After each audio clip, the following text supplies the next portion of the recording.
Hello and welcome to Fresh Face Comics, the comic book podcast, our lifelong comic book reader, guys that's friends with the world of comics for the first time. My name is Joey Morgan, the aforementioned lifelong reader. With me as always is Jacob Licklider, the aforementioned newbie. Away down south in the land of traitors, rattlesnakes and alligators. Right away, come away, right away, come away, right away, come away, right away. Is that because you're a gun-loving Trump supporter, Jacob? Yes, that was Union Dixie. That was Union Dixie. I'm well aware. You're just trying to beat the allegations. Oh god, it's already awful. Welcome to Fresh Face Comics, everybody. We're talking about the Civil War. We're talking about Marvel Civil War. You know what it is. You know the episode. We have guests here to talk about the Marvel Comics event Civil War with us.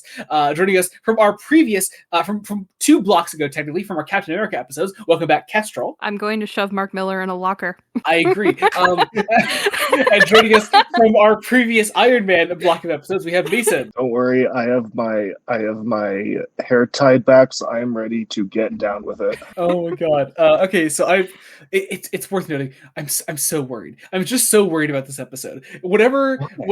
I don't know the chaos that's about to transpire. We don't. Dear listeners, whatever time code you're seeing down below, I'm sorry.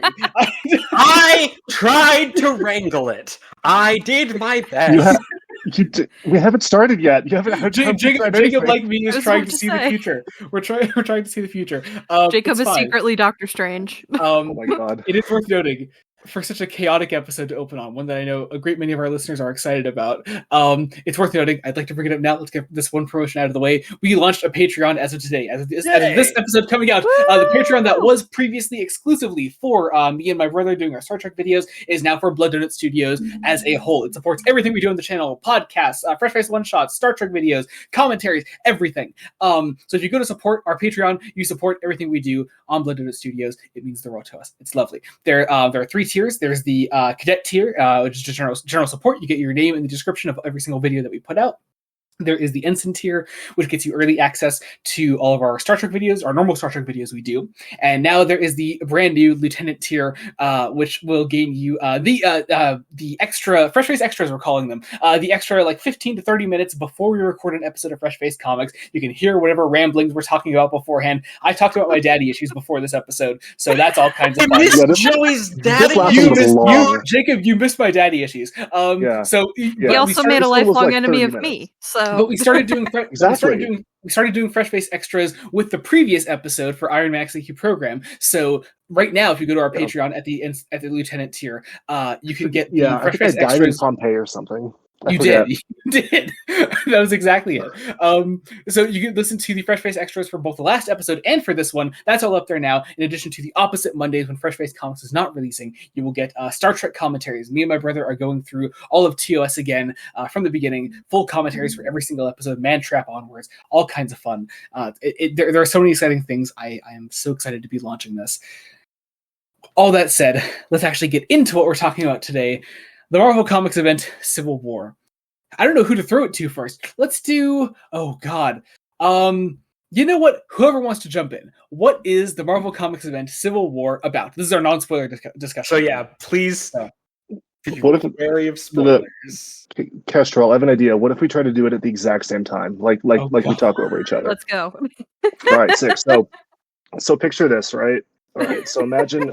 So there's like a superhero team that did like a big fucky wucky, and the president's all pissed, and they're like, "All right, god damn it!" It kind of sort of looks like a school shooting.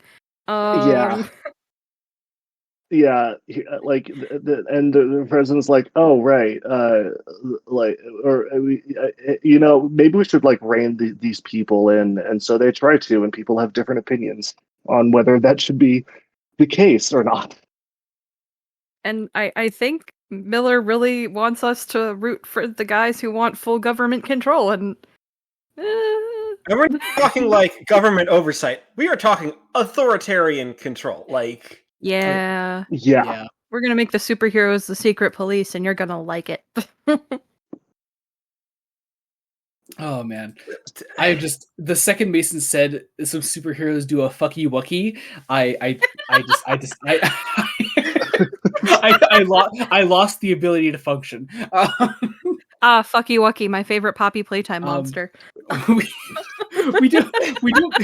Good God, we don't cover many bad comics on Fresh Face Comics. We try not to, at least. Civil War is, I think, undisputably a bad comic. Some people like this thing. And fuck those has its defenders. And those people are wrong. I'm Yeah. sorry if someone on here enjoys it. They're wrong. Yeah, I agree. Yeah.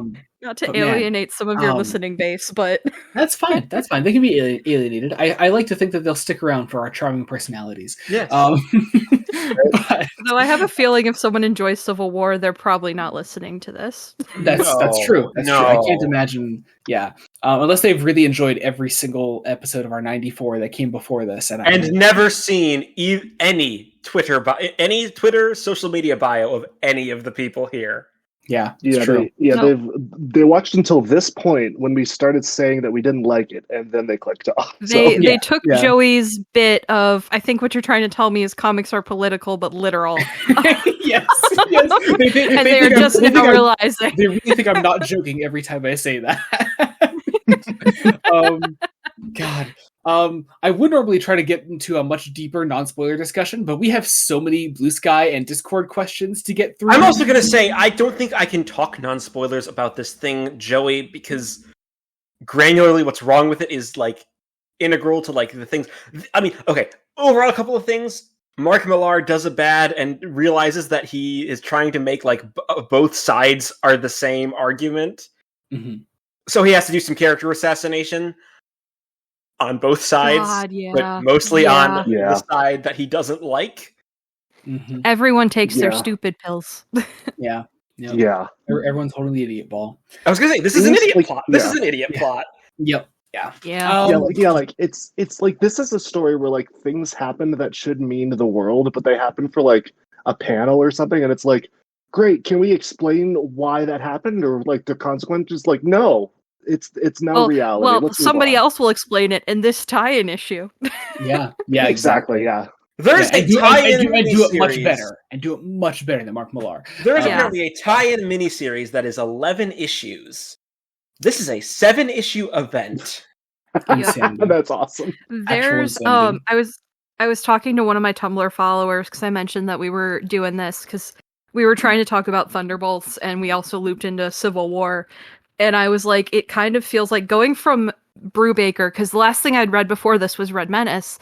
Going from Brubaker to this feels like finishing off like a 5-star restaurant dinner with a Twinkie. In terms of quality. Like, That is Perfect.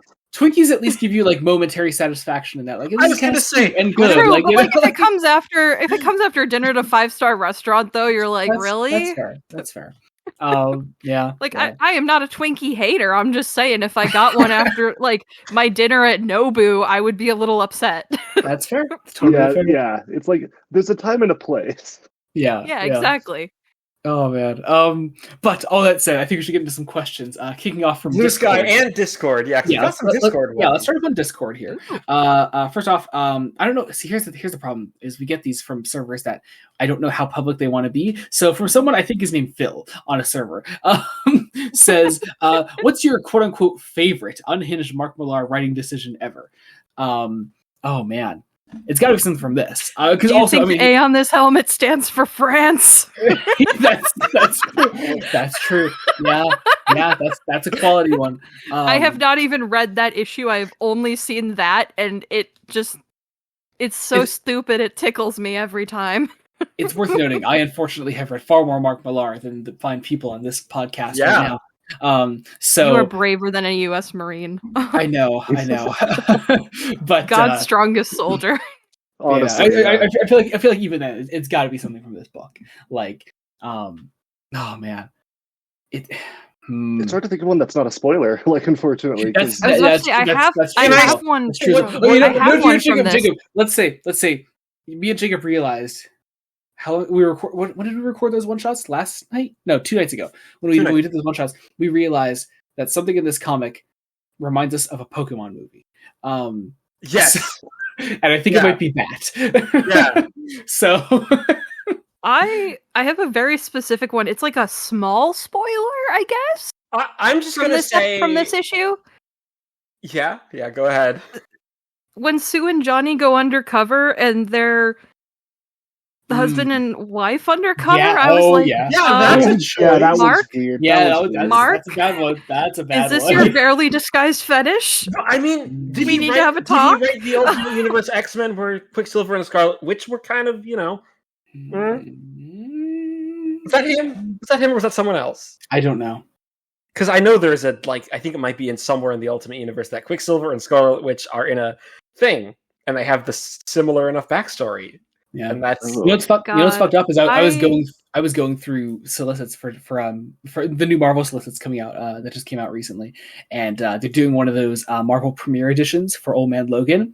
But all I saw before I saw it was Old Man Logan was just the giant words, because this is the first thing they put in the ad for it was Mark Millar and Steve McNiven, and I was like, oh my god, I got like a fucking like jump scare. But also it's Old Man Logan, which isn't good either. So you hold up your blanket.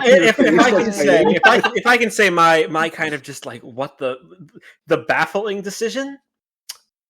The fuck was up with Thor in this thing? Like, yeah, that's but also not Thor. Yeah. Okay. Oh god. Yeah. It was a choice. It was a choice. Mine is just every single end of issue cliffhanger, which is yeah. All right, I guess. Yeah. I don't know how much of this is Millar and how much of it is Steve Nevitz, but just the way some female characters are drawn. Oh man, we were talking about it earlier. That's Steve McNiven through and through. That's easily. But also from Discord from someone named Blart, Captain America is just a head and shoulders, referring to the cover of issue number 1 of Civil War and thus the trade. He is just a head and shoulders on that. And God, I'm gonna. When we get into spoilers, I'm gonna have some beef with these covers too, because they're all bad. Yeah. Every single one of them is bad.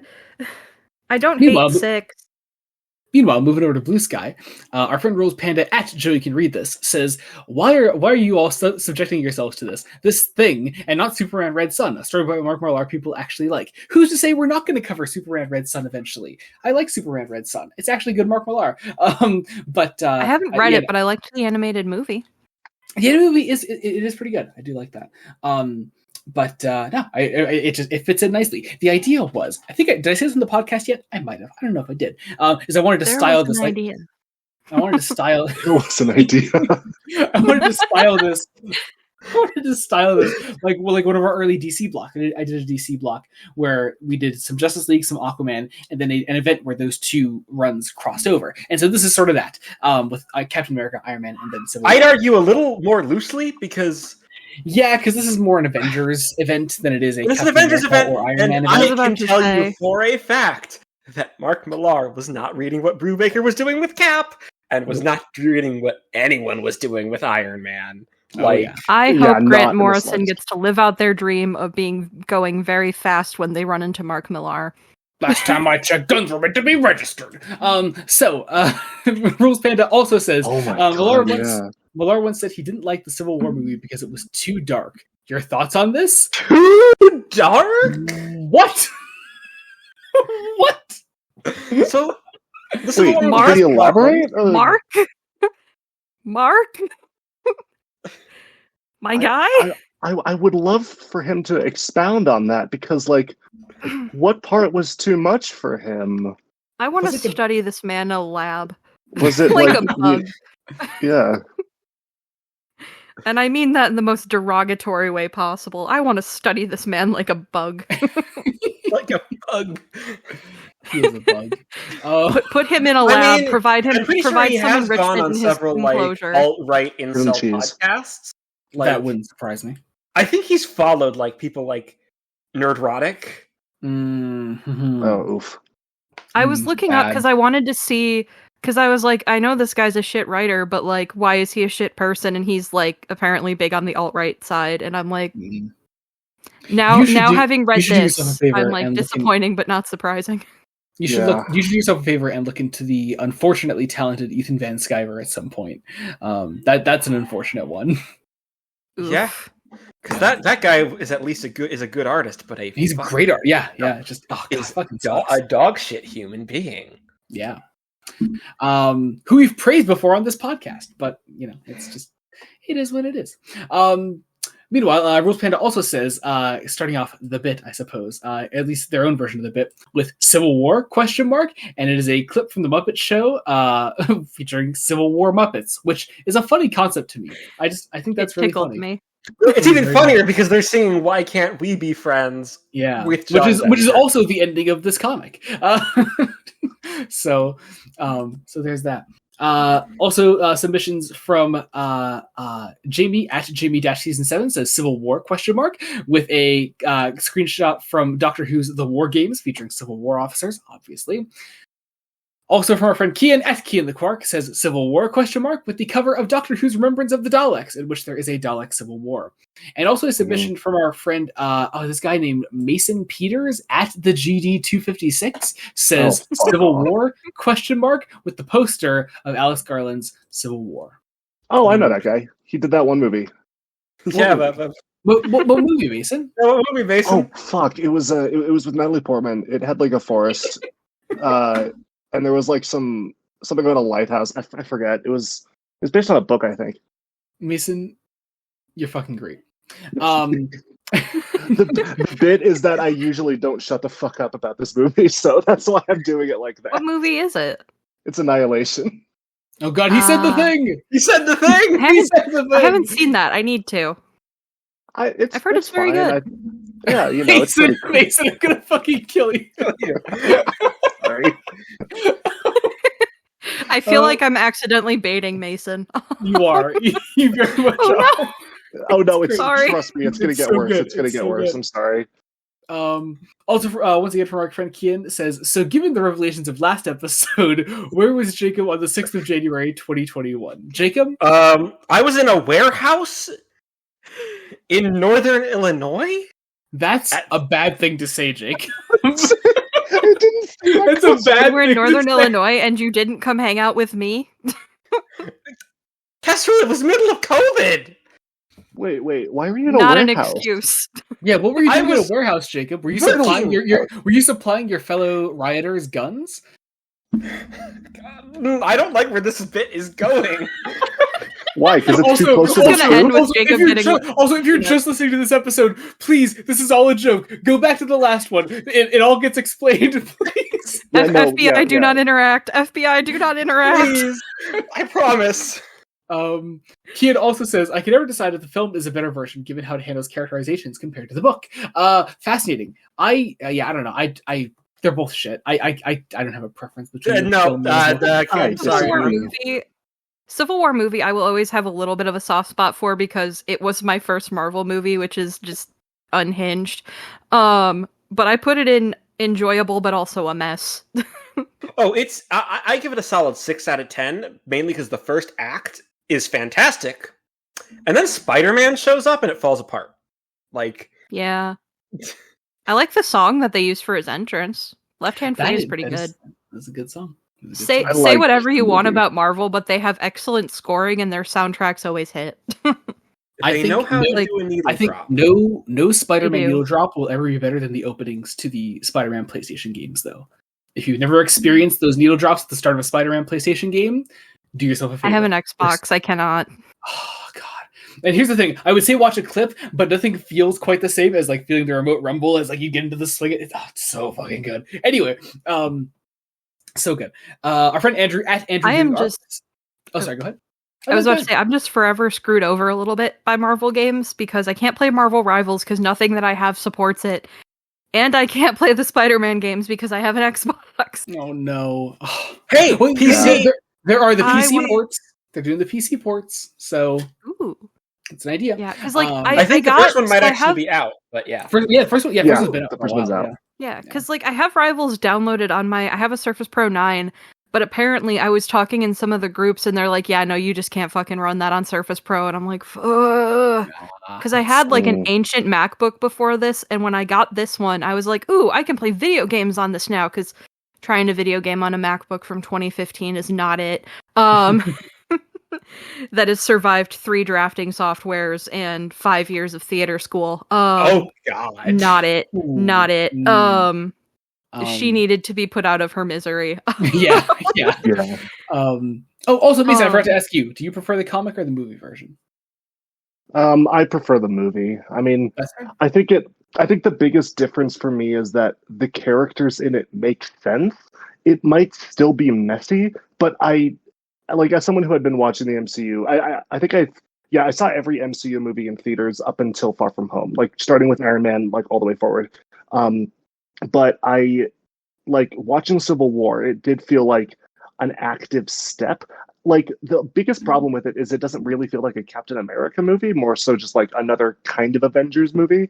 But Yeah. like it still feels like the characters reacting in a way that makes sense to me, I will which is say, more than I could say about the comic. if I may, I truly think that like. I'm sorry, you go first, Jacob. it did not help rewatching this after the YouTube channel Overly Sarcastic Productions put out My not beloved. not one, but two very long videos about the MCU. The first one about Phase 1 as a God. whole. The second one just about why Captain America: The Winter Soldier is great. I haven't And, watched like- that one yet, but I watched the Phase 1 one while I was at work, and I was like, oh shit. Yeah. They On- hit the nail on the head. So I know last time I was on here, I said I hate Tony Stark, and that's not entirely true. I really like him in the first Iron Man movie. It's everything that comes after that I kind of can't stand him in. And they hit the nail on the head as to why, and it's all Joss Whedon's fault. As several things in the MCU are, it's all Joss Whedon's fault. Yeah, yeah.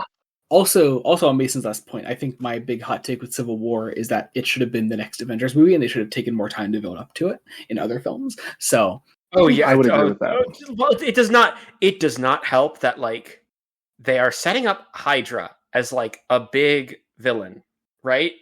and they still haven't properly followed up on that.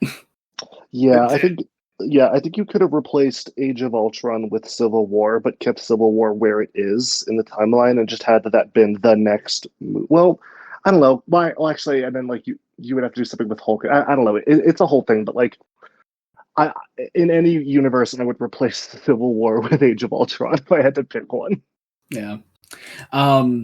Anyway, back to the questions. Our friend Andrew at Andrew Doing Art says, "Do you feel this event is as needlessly depressing as people often say it is?" I don't know about depressing. I just think I was about to say, depressing isn't the word I angering. would use for it. angering. I was gonna say depression is not the emotion I felt while reading this. A lot of it was anger and bafflement. Yeah. Yeah, And a little bit of awe at just the audacity. yeah. Like it's Mark it's Miller really has nothing but the audacity, does he? Yeah. Yeah. yeah. Like to me, I think it's depressing things, but the issue is I just don't care. So it's not going to Yeah. be depressing to me inherently.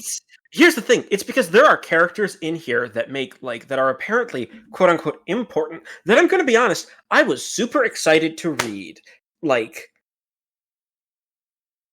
And I'm like, oh, this is going to be my first exposure to characters like Wiccan and Hulkling. Yeah. Yep. Great. Yeah. Yeah. Yeah. Hmm. There was So I how do you remember feel about I mentioned this in the before show. I remember when Civil War came out, that was like my first baby's first introduction to Marvel fandom. And people who had read the comics were so mad because they were like, "Oh, it's missing all these characters." And I'm like, I look back now and I'm like, well, yeah, but the other characters didn't do anything. Like the Fantastic Four, that's a fair That's enough true. argument. But I'm like I said in the before show, point to one thing that She-Hulk does that's important. Also, Yeah. I Other than told Joey while stand I in was the reading. background. I told Joey while I was reading because at the end of each year, we make this ever evolving tier list of who my So favorite many- characters are. So many characters. I said I told him many. so half of these characters So aren't going many on the fucking guys. tier list, or else they're going in F because Yeah. I mean, to be fair, I did the first time you ranked Fantastic Four, I didn't give them a fair shake, and you ended up putting all of them in the F tier. So yes, so that was yes. funny. Oh, yeah. Because you'd only read was one the- shitty Stan Lee written guest appearance in Spider-Man at the time. Not Oh, even no. drawn by Jack Kirby. Yeah. There was another thing. I was like, point to one important thing that Ben Grimm does. Yeah. He shows up instead of eating Impossible. croissants. That's what he says, right? He's like, "What? Yeah. Did you I think think I was going so. to stay home and eat a croissant or something?" Yeah, I think so. Yeah. I felt Um, bad for him. The other Fantastic Four got something to do, and I think all he does is stare sadly out the window in one frame. Yeah. Yeah. Andrew also says, a common criticism with Civil War is that it's written in a way where there's a clear right side and a clear wrong side, despite the intention being to have both sides be even. How would you fix this issue? Pretty easy, just don't have it be written by Mark Millar. Yeah, I'd also say part of the problem is you're going to have to reckon with the fact that this is a universe with, at this point, nearly 50 years of history, like nearly 40 years of history. Or, no, over 40 years of history, because Fantastic Four was, what, 61? I think so, yeah. Yeah. I'm talking to the proper, like, I know Cap existed in the 30s, but, like... I was about to say, Cap existed since... Yeah, well, yeah, but, like, the start of the Marvel Universe proper is generally not debated to be Fantastic Four #1. It's really hard to do something like this and make it work. One, because it begs the question, so why hasn't this come up beforehand? Like... So, I might have said it in the Ultimates universe, because that was at least a newer universe at the time. However, problem there, a lot of that's written by Mark Millar, and I hate sometimes the writer doesn't know... Well, first off, it's also incredibly hard to have both sides have an argument when one side is literal authoritarianism. Like... Yeah.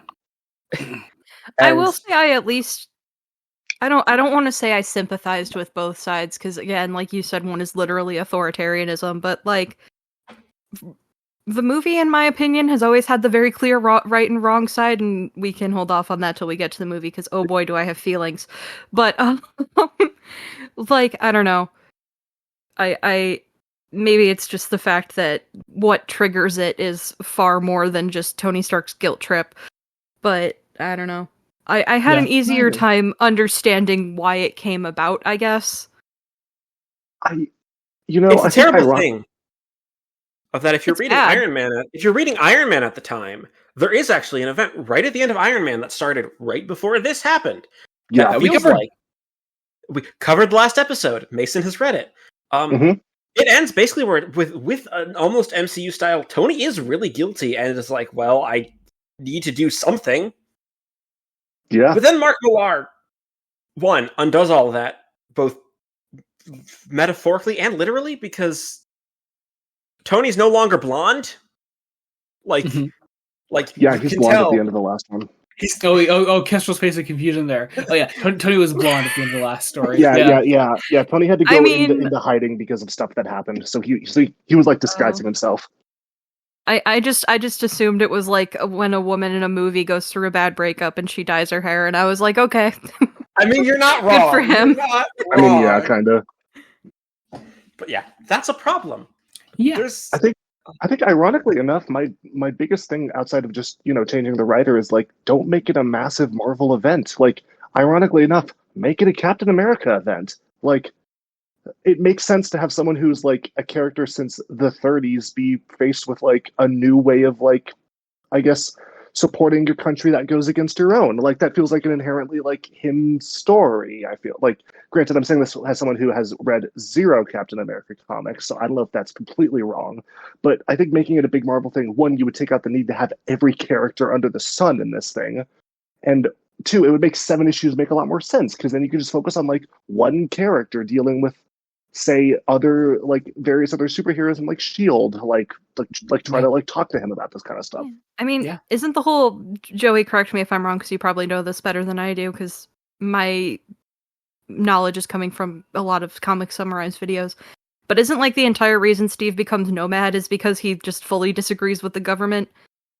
Yeah, that, and yeah, there's a little bit more to it as well, but yeah, no, essentially that, yeah, but seriously, it's like, again, conversation for spoilers. Mark Millar has issues, but yeah, there are problems. Literally, my very first note in here, because I keep notes for everyone, because it's been a week since I've read these and I have the memory of a goldfish. But literally, my first note in here is, I'm going to be so real. Of the 3 runs of comics I've had to read for this podcast, this is the one I'm least excited for. That's understandable. That's understandable. The Twinkie after the 5-star meal. So hey, the good news is you have another 5-star meal coming. Like, I do? We're going to be doing more. When we eventually get back to Captain America. When we get to Cap, yeah. And we're going to drag you on for that. Totally. I am ready. Please. Hell yeah. Lots of Bucky in that story. So I want to come back. My Have me back, boy! please. you basically we will talk guesting stuff very soon. Yeah. Hell yeah. Okay, sick. Please don't fire me, sir. Next I'm up, our friend Rachel. about to be off work for 5 weeks, so that works out really well. I Next work up, at a our friend- school. I'm not getting laid off. Well, that's good. I feel it important to mention. Next up, our friend Rachel at Chelsea Shells says 100 plus 4 plus 1 plus 50 adds up to a lot of wars. Are there really that many wars in this comic? I don't know what this is a reference to. I have no don't fucking either. clue, man. Hey, Rachel, what? Rachel, I don't. That's the question. What the fuck does this mean? You come into my house, you make me do math. I feel like these are references to the fact that on the cover there's a 4 and then there's a 1 because I posted the number 1 thing. But like I don't know where the 150 are coming from. I don't know. Anyway, Rachel also says the only thing I really remembered from reading this years ago was that the prison in the negative zone. Is it original to this story or was it established elsewhere? Have any of you encountered it in other comics? I have not encountered it elsewhere. I don't know if it has appeared elsewhere. I think the negative zone might be a thing. Yeah, but I don't think maybe not the prison. No, the prison is very much established as like a new thing because it's a thing. The super gulag is new. The negative zone isn't. Yeah. Yeah. But Rachel then also says, my initial response to reading this years ago was, okay, and then a shrug emoji. Reading just the Wikipedia summary now, having much more context, has actively pissed me off. One More Day was a sequel to this? How do each of your individual feelings about this story correlate with your level of Marvel Comics awareness? Well, I've read a lot of Marvel comics, but I'm more curious for everyone else here. I was this moment years old when I found out Spider-Man One More Day is a sequel. Yeah, it is. If it answers your question, Rachel. Yeah. Gosh, I don't, because like, okay, so the first, like the one, like, okay, so I watched the comic story and rest in peace video on Civil War like 7-8 years ago when it came out, and the only two things I remember were the thing that happens with Spider-Man and the thing that happens with Captain America at the end. Those are the only two things I actively remembered. And I was just like, I remember thinking like, all right, cool, whatever. And then like actually reading the comic, I'm like, gee, oh my gosh, it's just, I feel like I'm watching a recap video. Like that was my biggest thing. I just felt like I was reading a recap of this comic because everything was like, this is happening. Okay, now this is happening. It's like, okay, the great. issue's over. Next issue where we're jumping ahead. Exactly. Like it's so weird. Yeah. It's rough. Did any of you watch Polygon RIP's Unraveled with Brian David Gilbert? I'm aware. Okay, there's one where he reads all the books in Skyrim. I swear this ties in. He calls it his Skyrim book report. It's a very fun video. But he's talking about the instructional manuals, and he's like, at worst, they're just, or at best, they're just like a dryly written, this is how you do this, this is how you do this. At worst, they are so obviously trying to get you to go do something else that it takes you right out of the fiction.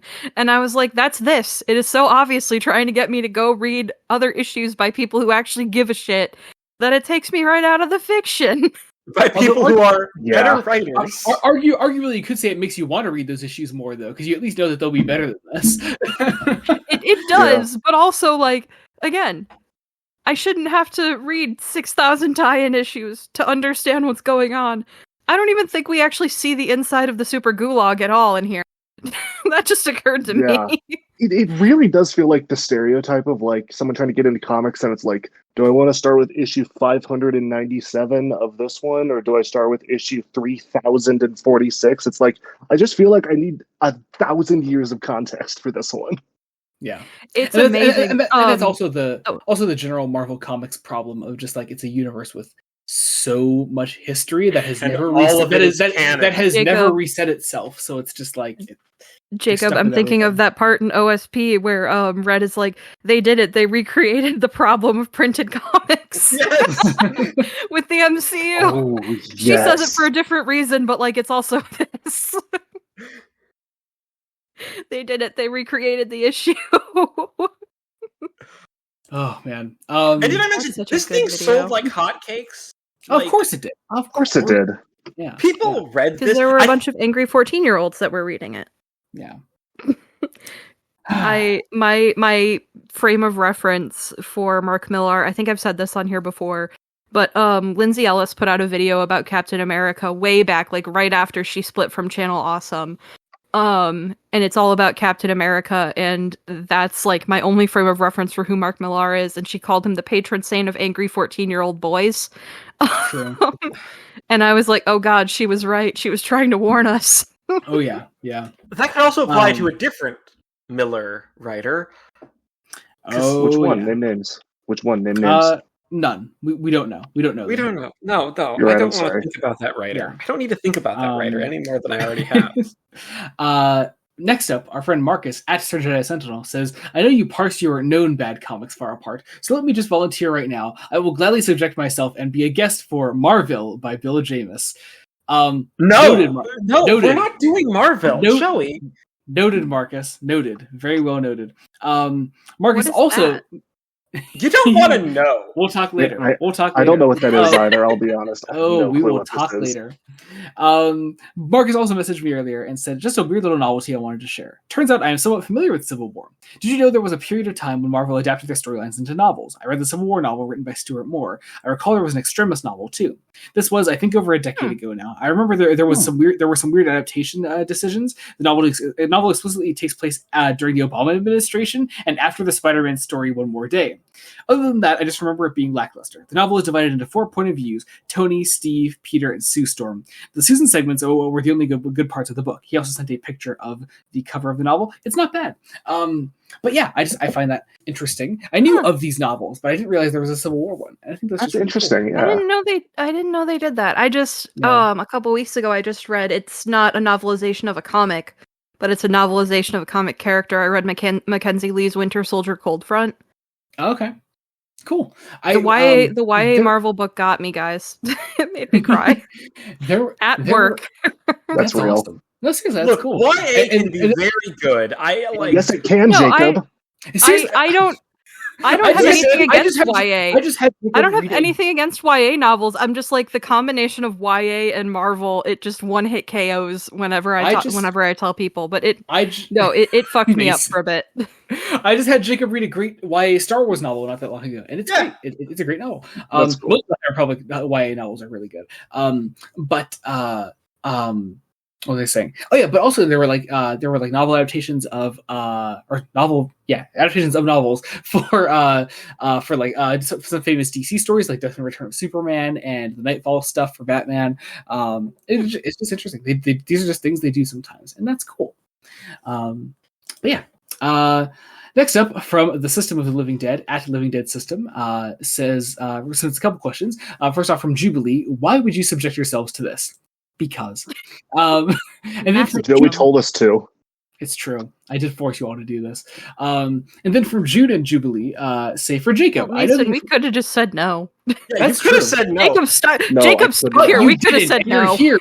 And this episode's already 45 minutes long. You see what you did? Unfortunately, this is like the one comic I kind of knew about. I feel like every other time I've been on the podcast, I'm like, I don't know what the fuck's going on. So I thought you knew like Planet Hulk or something. I watched Thor Ragnarok. That was it. That's okay. Fair enough. But then Jude and Jubilee say, for Jacob, I know that you're more familiar with DC characters, but do you agree with the thought that a good deal of the characters in this are written out of character? Yeah, like, oh my god. I think half of my messages in our group chat were like, oh my god, why are they like this? Like, Reed Richards specifically is portrayed in a, I want to say, kind of ableist way. Like, he is an autistic, uncaring stereotype here. Like, I was about to say, yeah. Oh, interesting. Yeah, I could see that. Mason, remember how he was characterized in Planet Hulk, like, and the prelude to that, and World War Hulk, like. Yeah. Okay. Yeah. True. Vastly different. Like. Yeah. Anyway, our last set of questions come from some guy named Mason Peters at the GD256. Mason, I understand you have some problems with this guy, right? Well, yeah, he said I was dead last time, didn't he? Like, I think so. Yeah, it's weird. I don't Okay, So- I don't know the cap. Yeah, sorry. Go on. No, I was just going to read the questions. That's all. So the first question sure. says, "Let's get this out of the way. Movie or comic?" I think we already established those, so no need to. I think we all like the movie a little bit more. Second question says, "You are allowed to give one note to the writers that will be used in a final potential rewrite. What is that note?" Fix yourself. Yeah. Fix your heart or die. just fix yourself. Hmm. It would I just think be we're- less characters. Less characters, yeah. Don't shove important information that makes in the tie-ins, please. Like, just tell an actual story. Don't tell the scaffold of a story. Yeah. That's barely a scaffold. Yeah. Third question says, name 2 things you actively enjoy and actively hate about this story. I like the art. You know, despite the fact that it's very horny, I like the art. I like Stephen Doohan's art. He's a good artist. It's not bad. It's not bad line work. It's good. It's nice to look at. Man. There's one the scene that ends issue 2. I actually think is. I was just gonna say that. I do actually like that scene. Yeah. It reminded me Bill Foster exists. I like Bill Foster. I liked Ant-Man and the Wasp. Ava Starr, my beloved. Yeah. Another Yeah, character Marvel doesn't know what they're doing with, but it's fine. Yeah, I feel like for me, it's like I do enjoy the art, at least when it's not showing the backsides of beloved female superheroes. And I do genuinely like the concept of the negative zone because it's such a terrifying idea. And I don't know if I can still call this a positive because my thing is like I just want there to be more done with it, but I just love it as a concept. It's like fucking terrifying. Yeah. So, random question: are the negative zone and Battle World the same thing? Because I am vaguely aware of Battle World. I don't think so. I don't think And so. Okay, because I thought Battle World tied into Civil War somehow, or maybe I'm thinking of Civil War 2. Probably. I just found out exists. I've not read Civil War 2. We should read Civil War 2. Civil War I just 2 think has it's so wild. much more baggage than Civil War 1. Civil War 2 is not like a sequel to Civil War, I don't think. It's just not. It's just straight up not an actual sequel to Civil War. It just has a vaguely similar concept, and so they called it Civil War 2. Right, Do you guys, I don't know if you remember this, because I think this was during my Winter Soldier one, but I mentioned that I had a Civil War thing signed by Bendis. It was from Civil War 2. I just realized that the other day. I learned that the other day. That makes sense. This fourth question here says, does Peggy peg Captain America? The answer is yes, definitively. Yeah. Absolutely. That man is not a top. Number 5, it says, sorry, there are like some brackets here. It says error in all caps, and then there's just a screenshot there. It says, message from a bottle. Run. They've got one of you. But they won't stop until they get all of you.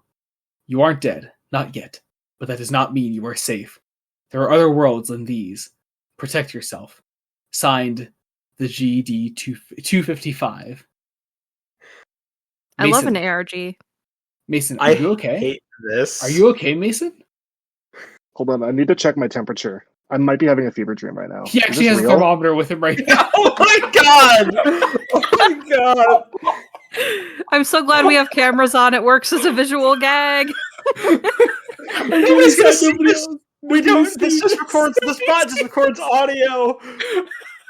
Well, for those who cannot see. Wait, he's checking a non-existent watch now too. Okay, I'm at 98.8, so we're good. We're good. Woo. Okay. Okay.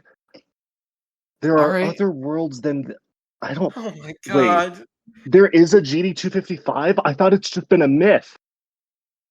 Wait, where are the there other are others? Where are the other 254? Oh, are they dead? Find out whenever Mason guesses next time on Fresh Time on Face Fresh Comics. Face Comics. The final I question. love that you guys have lore that's just an ARG. And then we never ARGs. talk about the lore outside of this bit. So the final question then says, Joey, if you've read them, what's the best Civil War tie-in? The Brubaker Captain America stuff. Easy. Hands down. It's great. My boy. Ooh.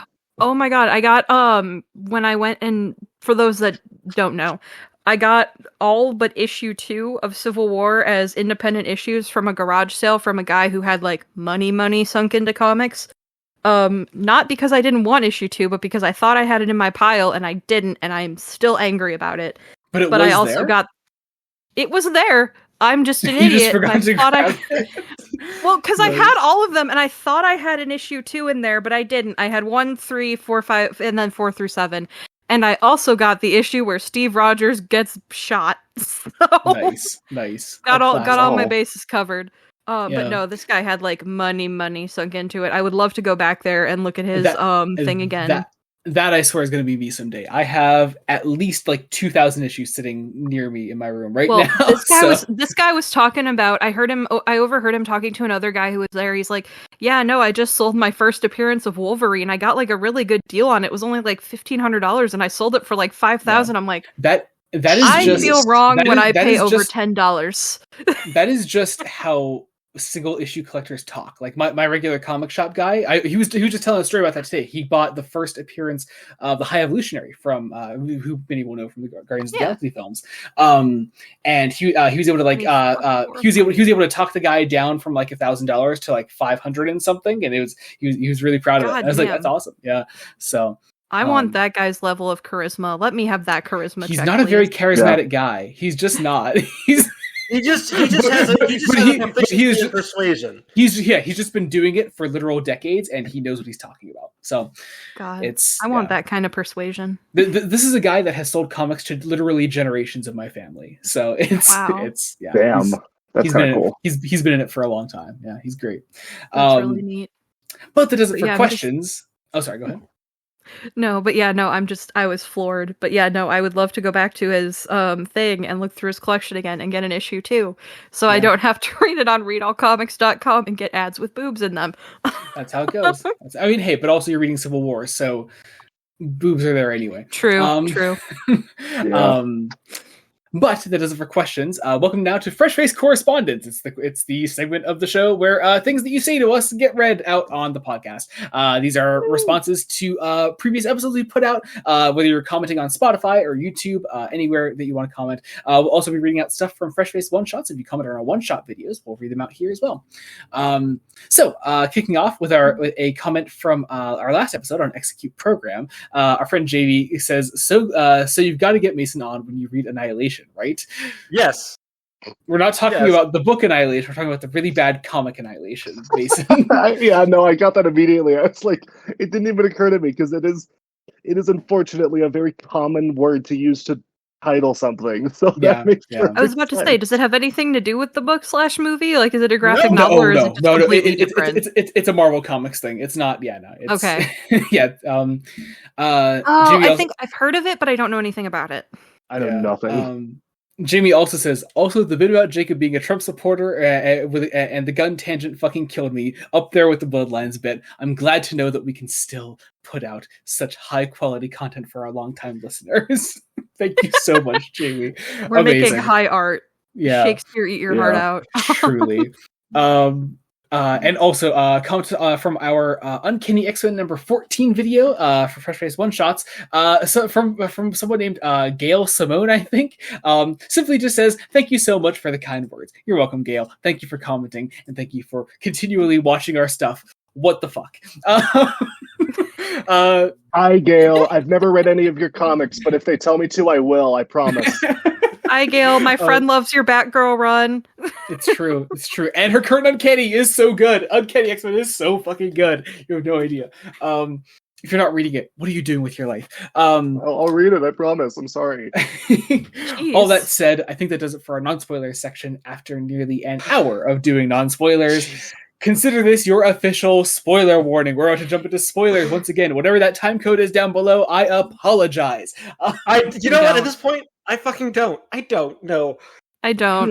Who knows what's about to happen? My first guest episode with you guys was 3 hours. I don't apologize. Yeah. You knew what you were getting into. Oh yeah. But if you're not sticking around for spoilers, you can skip to the end of the episode and find out what we're covering next time on Fresh Face Comics. It is the start of the countdown to episode 100. We are doing episodes 96 through 99 are all things leading directly up to our episode 100, and episode 100 is going to be something very different from what we've normally done on the show before. What? It is. Okay. Yeah, it is. I love how I continue to baffle Jacob with these. Oh my! I had a guess. No. But I'll say at the end of this, for the reveal of the next couple episodes. That's right, the next couple episodes. I'm going to be telling you what the overall theme is for the countdown to episode 100, and I'll be revealing the next 2 episodes, episode 96 and 97, all at once. So. And any potential guests who are on them? Because you hinted that there might be guests. Guests we'll have to talk about in between, but I do have guest plans. So okay. Yeah. Okay. Yeah. Also, if you're dipping on the episode now, be sure to go into the description below. You can find our link trees, our Blue Sky links, everything like that. You can follow us on socials if you want to follow us. Also have Amazon links to the book we're covering today and the book we're covering next time on the podcast. Those will all be down there if you want to read those books. What else? I think that's it, actually. Cool. Go us. All right. Let's get into this. Consider this your official spoiler warning. We're about to talk spoilers for the Marvel Comics event, Civil War. So can we start by talking about the cover bullshit? Because, oh my god. What's wrong with the covers, Jacob? The covers? So much. Go on. They don't function. They're giant foldouts, yeah. Or no, yeah. But like half of them in the single issues. Kestrel, could you hold one up so I can confirm that I'm crazy? Not crazy? This is issue. Yeah. Cuts off half of the art space with just white, like... Mm-hmm. And they wrap around, like, if you just look at what would typically be the front cover of issue 1, you think this is an event about Captain America fighting Spider-Man and the Fantastic Four, I guess? Mm-hmm. Like, never mind that there's an entire other thing. And this is a problem with every single issue. They are all like that. Yeah. Wait, let's see if I can do the full spread here. I'm trying my best. Pretty. Can we get a screen? Look at that incomplete collection of Civil War issues held by Fresh Face Comics guest Kestrel. It's worth noting. It's worth noting if you have not listened to our Patreon exclusive Fresh Face Extra for this episode. Me and Kestrel are enemies for this recording session, so it's fine. It's okay. But he said my boy is. He wants my boy to die. How could you say that about my boy? Look what they've done to my boy. Truly, that's me anytime I go into a movie, but... So actually getting into this shit, here we go. We open with what I think is supposed to be commentary on reality television? I guess so. I guess? Mind you, when it comes to commentary, I'm using air quotes, you can probably hear it in my voice. Millar is just like, this is a thing that is bad. I'm not going to elaborate why it's bad outside of, I guess it puts children in danger. Mark Millar has so many ideas, Jacob. He can't fit them all into the 7 issues that he's handed here. Come on, Jacob. Then I mentioned this in the group. Oh, go ahead. Pick one. I mentioned this in the group chat. There are so many themes in here that would be absolutely fascinating to go further into, but Miller just doesn't seem interested in any of them. Not even one. Not even one. Yeah, it's so much. So, there are some villains who broke out of Rikers called Cobalt Man, Coldheart, Speed Freak, and Nitro. Mm-hmm. Can I just say with Coldheart, I have in my notes here, every so often I am reminded of the overlap between superhero names and valid warrior cat names. I'm making a list. We're making a list. Oh, God, I have started a list. We need to get Brian on an episode with Kestrel somehow. It's never going to happen. That would be fun. Oh my god. I need to get that hyperfixation from both of them to just overlap somehow. But so Warrior Cats has a graphic novel now. Fresh Face Comics Warrior Cat Edition.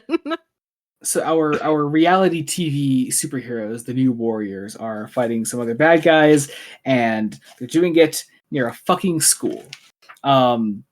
Because this is both a stand-in for the rise in school shootings in the late 90s and early 2000s, and 9/11. 9/11. The two genders. 9 and 11. 9/11. 9/11 commentary on school shootings. Oh yeah. Sorry, yeah, so 9/11 liberals. and school shootings. Yeah. Yep. Checkmate, liberals. Okay, we have a couple options here. We have school and shootings, school shootings 9/11, or 9/11. Yeah. Or 9 school, or No, 11 school. 9 school or 11 school. 11 Tower shooting, 9 1, shooting, it works. Tower 1 and Tower 2, and then non-binary people are the field that plane 4 crashed in. What is happening? Wait, but it was. We have Good. dissolved into chaos.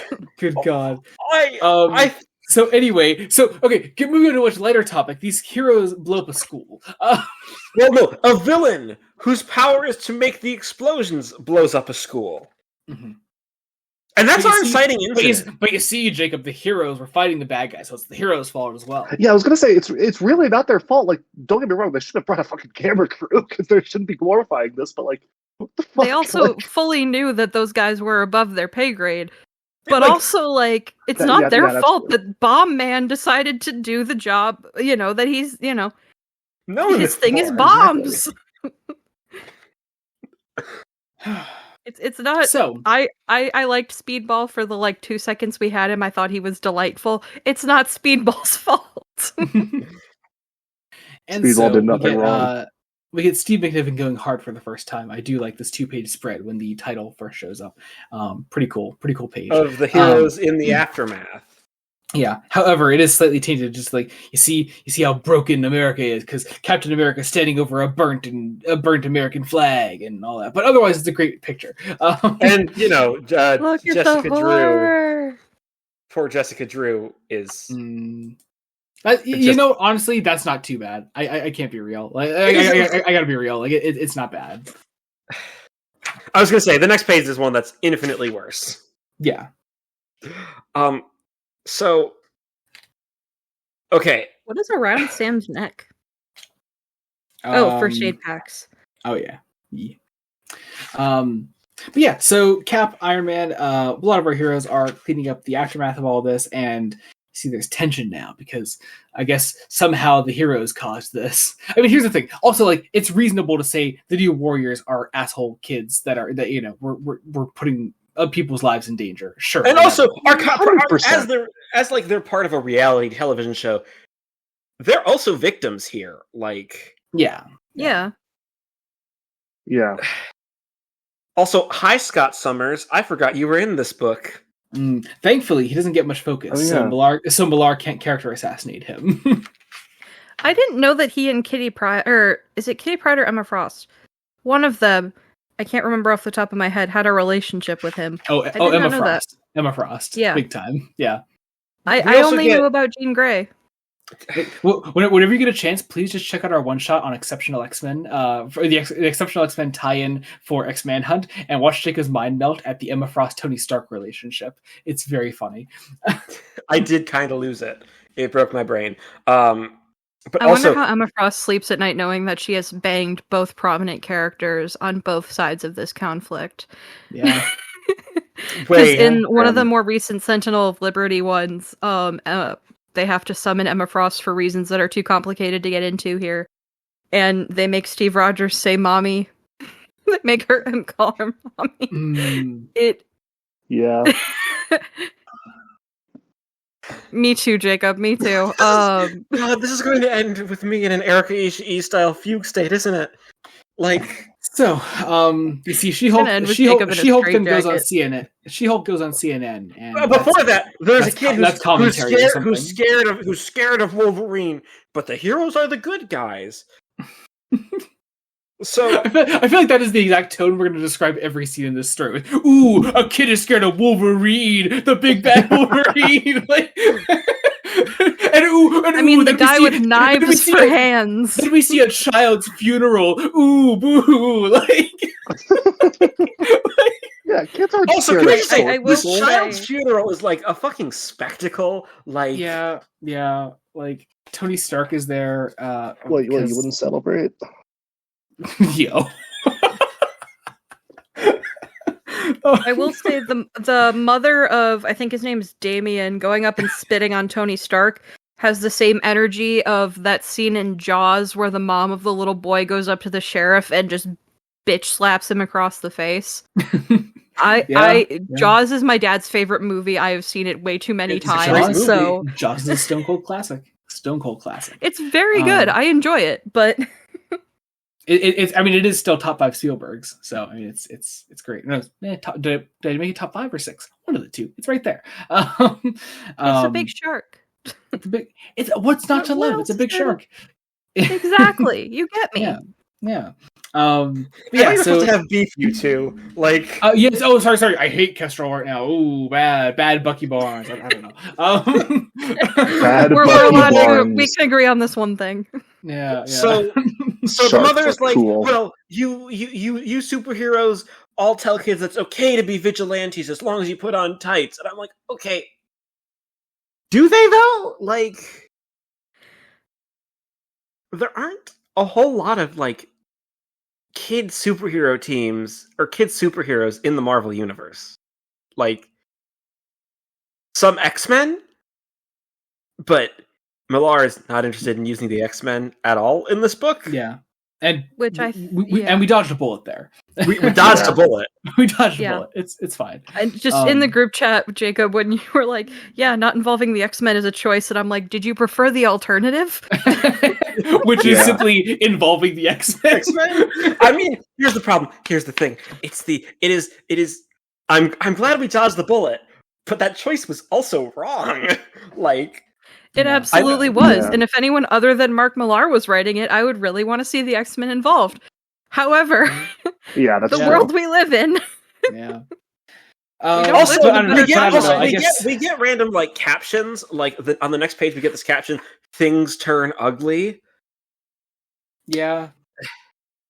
It's odd, and then Johnny, Human Torch goes out to like a club or something, and people hate him now because I don't know, some heroes that are completely unrelated to Johnny blew up a school, but it wasn't even them; it was the villain that they were fighting, and it's such a bizarre. Johnny Storm got hate crime. Johnny Storm actually gets hate crime. Yeah, he gets hate crime. Can I just say, reading the whole superhero registry thing. In the age that we currently live in, with what Mr. Brainworms is trying to do with people with autism, sure hit different. Yeah. So you see, then we go over to the Kestrel building. That's it. No, unfortunately, it's just that's happening, and unfortunately, all we can do is the fucking Jeremy Clarkson meme where it's like, anyways. So the meme of Loki from the TV show. Yes, very sad. Anyway. Yeah. And then we get things where it's like first scene.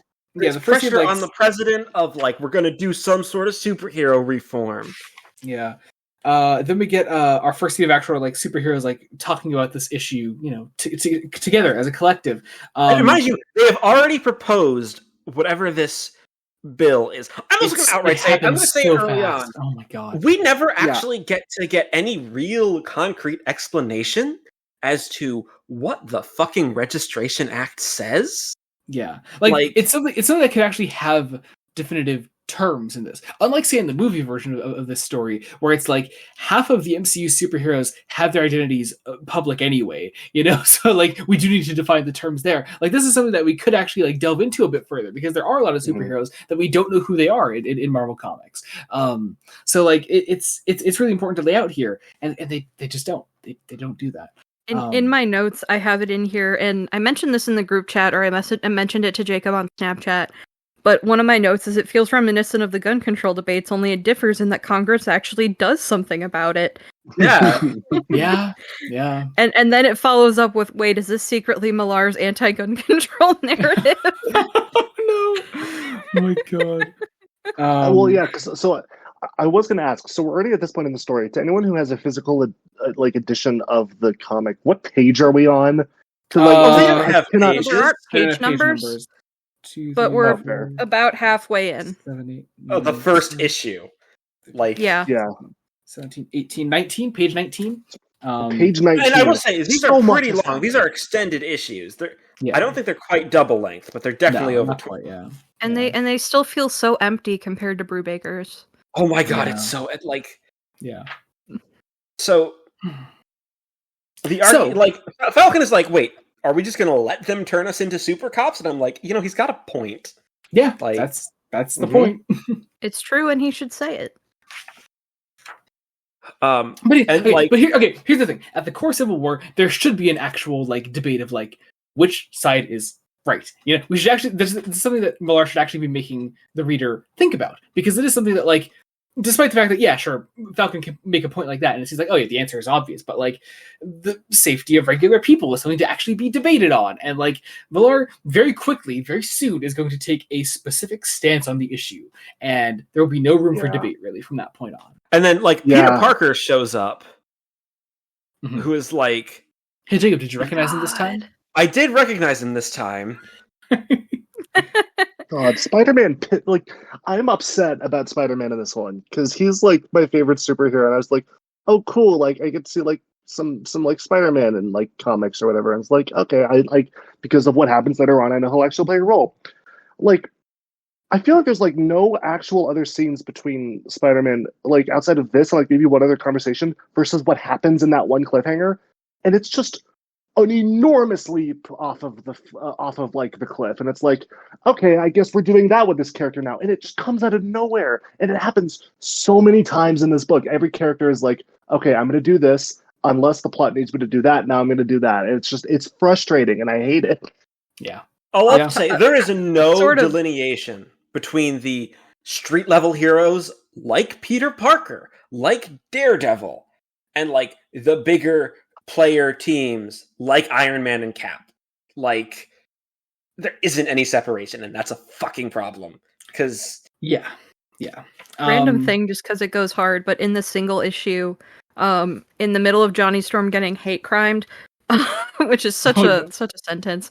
There's an ad for Neil Gaiman's Eternals run, and we don't like Neil Gaiman in this house. But look at that fucking art. Oh man. Oh, John Romita Jr.'s on that. Fuck me. Oh, that's great. unfortunately, he's a very good writer, but an awful motherfucker. Bad guy. But then we get a scene with Maria Hill, currently heading S.H.I.E.L.D. We should say the bill hasn't passed yet. That is very important. It is still being debated in Congress. Yeah, but can I just say Maria Hill straight up sucks in the comics. In this story, yeah, she's awful. She's pretty bad. And I like Kobe Smulders as an actress. Yeah, I loved Maria Hill in the And there are stories where I like Maria Hill, just not this one. But Captain America is called to meet with Maria Hill, and she's basically like, "Hey, are you going to be a cop?" And he's like, "No, I'm not going to be a cop." And she's like, "Well, you should be a fucking cop." And then Captain America starts fighting some people, and that's the scene. Mind you, not just fighting people. Maria Hill makes the pro-registration side the bad side, even though Millar doesn't see it that way, by having them literally, before the registration has passed through Congress, the president has not signed it, it is not law, punishing Captain America for not wanting to play ball. Yeah. Where is... I didn't expect Uatu the Watcher to pop up. Oh yeah. Yep. He just pops up. He's just there now. The Watcher is a lot more casual in Marvel Comics than he is in MCU shit. Yeah. All he's done in the MCU is they have a cameo in Guardians 2, and he was the host of What If. Yeah. But I didn't expect him to There's also a small appearance of him in X-Men 97. Which is very fun. Really? Where? There is in the episode Remember It. The big one where the one big character dies at the end, right before the big the big event happens, you can see him in the sky, and it's really cool. I'm gonna have to rewatch that episode, even though it causes me physical pain. Yeah, that one hurts. That one really hurts. That is my boy. I had only had him for it's so the good. only thing. that was my introduction to that character, and I was like, yes, Oh, that's no. my guy. Oh no! I have a bad dude, feeling that this is that's- going to be one of the characters that I that's- fucking love. You Isn't do it? love Jacob. I'll say you do love this character. You Oh, very much love this no. character, Jacob. It hurts. It hurts so bad. I have it narrowed down to Caused me like 2. physical pain. Who it could You- possibly I be. guarantee you, one of the two you're thinking of is definitely correct. And I don't want either of them to come to any harm. Yeah. Like, I it's- am blissfully unaware. I don't know what's going on. Anyway, so Yeah. I keeping didn't this know at the anything ethics- about the X-Men going into it, and then that happened. Mm. Like I had the character for like 4 episodes beforehand, and I was like, Mhm. I love this. This is my boy. I like that one, please. And Yep. then that happened, and I was like, Yeah. Bo And what it DeMayo, does I to am another in your character is walls. just- it's so good. It's so good. In Jacob, your watch some walls. X-Men with cartoons. Jacob, please. It's and Mason, so everyone good. here. Oh It's my God. genuinely I want to. really good. I know we're going to do a bonus episode on it on the 90s X-Men show at some We point. should do because we'll do the 90s one, and then we should do the continuation. 97, yeah. Yeah. If I may get us back on track, the rest of it is Yeah. like the actual action here is decent. Like it's got some cool stuff. The Watcher shows up, does nothing, and and then the Does issue what he's ends supposed with to. then the issue ends with Iron Man, Mr. Fantastic, and Yellow Jacket, which in this case is Hank Pym, being all like, "We're gonna kill Captain America." Or they're gonna kill Captain America, but they hate Captain America, and that's the end of the issue. We're gonna put him in the gulag. it's also like, oh my god, they made Captain America a figurehead. I'm like, yes, they made a war hero whose defining feature is punching fascism in the face. A figurehead. Wow, it's crazy how the guy called Captain America is political. That's wild. That's Wow. wild. Crazy, huh? Well, didn't you, Mason? You're implying all comics are political? Kestrel took my You're bit. right. I love it. Yes, You're right, I I'm did sorry, something. you're right, I'm sorry. Yes, I did a thing. Yes. The cycle continues. I won. Yes. You've heard of the cycle Oh of my violence. God. This is the cycle makes of me me so bullying happy. people. Oh my god. Yeah. Amazing. I Yeah, have also- notes. I yeah. don't because I obviously don't have anything with issue 2 because I don't have it. But I just have in my notes J. Jonah Jameson's probably frothing at the mouth to know who's Spike. Were you saying that? Yeah. Yeah, so as we man. move into issue 2, here's where, like, I'm gonna be honest, issue 1 is probably the strongest issue of the event, because, like, it Yeah, has to it's actually fine. do setup, it has to do anything. It's not particularly good. Yeah. But for the most part, the first and most of the second issue are like pretty like actually inoffensive. Like it's gonna get way worse after that. But yeah. I find Yeah, it the wild second- that the issue with the school blowing up is the least or the least Seriously, that's exactly It's the best issue. Yeah. It Yeah. wanted to be Red Menace starting with Crossbones waterboarding Sin so bad. It Yeah. just wasn't. Yeah. Oh god. Yeah. But opening issue 2, we have So, S.H.I.E.L.D. has a secret police force that they're sending out to round up supervillains, and remember, these are supposed to be the good guys. This is the Normal side things. that Millar Jacob, actively these are normal liked. things. These are normal things, Jacob. Come on. Yeah, police states. Is Come this on. the one where the Young Exactly. Avengers get arrested? I This can't is what remember. you like, Jacob. This is normal. This is good. This is normal. Don't worry about it. Look at She-Hulk's ass, because Steve McNiven wants you to. Oh my god. He really wants you to look at She-Hulk's ass. Oh, there's also a character called Miriam Sharp, who I thought would be more important in this damn thing. I gotta be real. You just said that name, and I don't remember who you're talking about. Exactly. That's the mom, isn't it?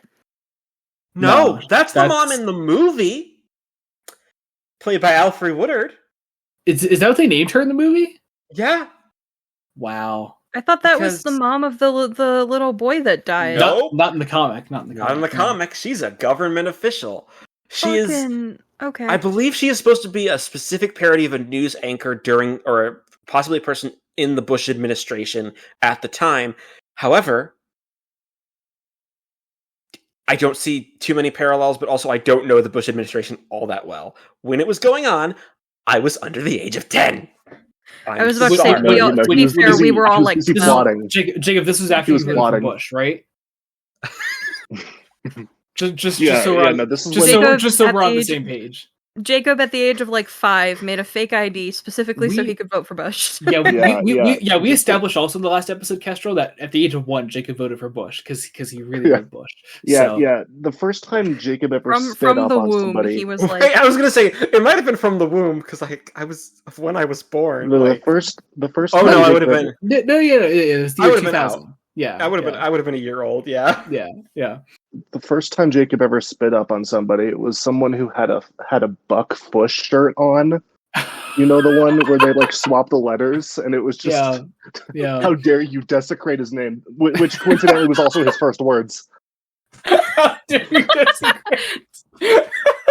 That sounds like, have you ever seen those Twitter posts where it's like, my 3-year-old looked at me and said, like, God is the greatest gift or whatever. Yes. Yeah, it's and like- everyone clapped. And then Yeah. exactly, yeah. No, And I it's love like, those. Those are so funny. My favorite is when someone responds and it's like, no, they didn't. He said something about fucking Spider-Man. Oh my god. Amazing. So then did you know that apparently Reed Richards, here's the thing, Reed Richards is an asshole, is the problem.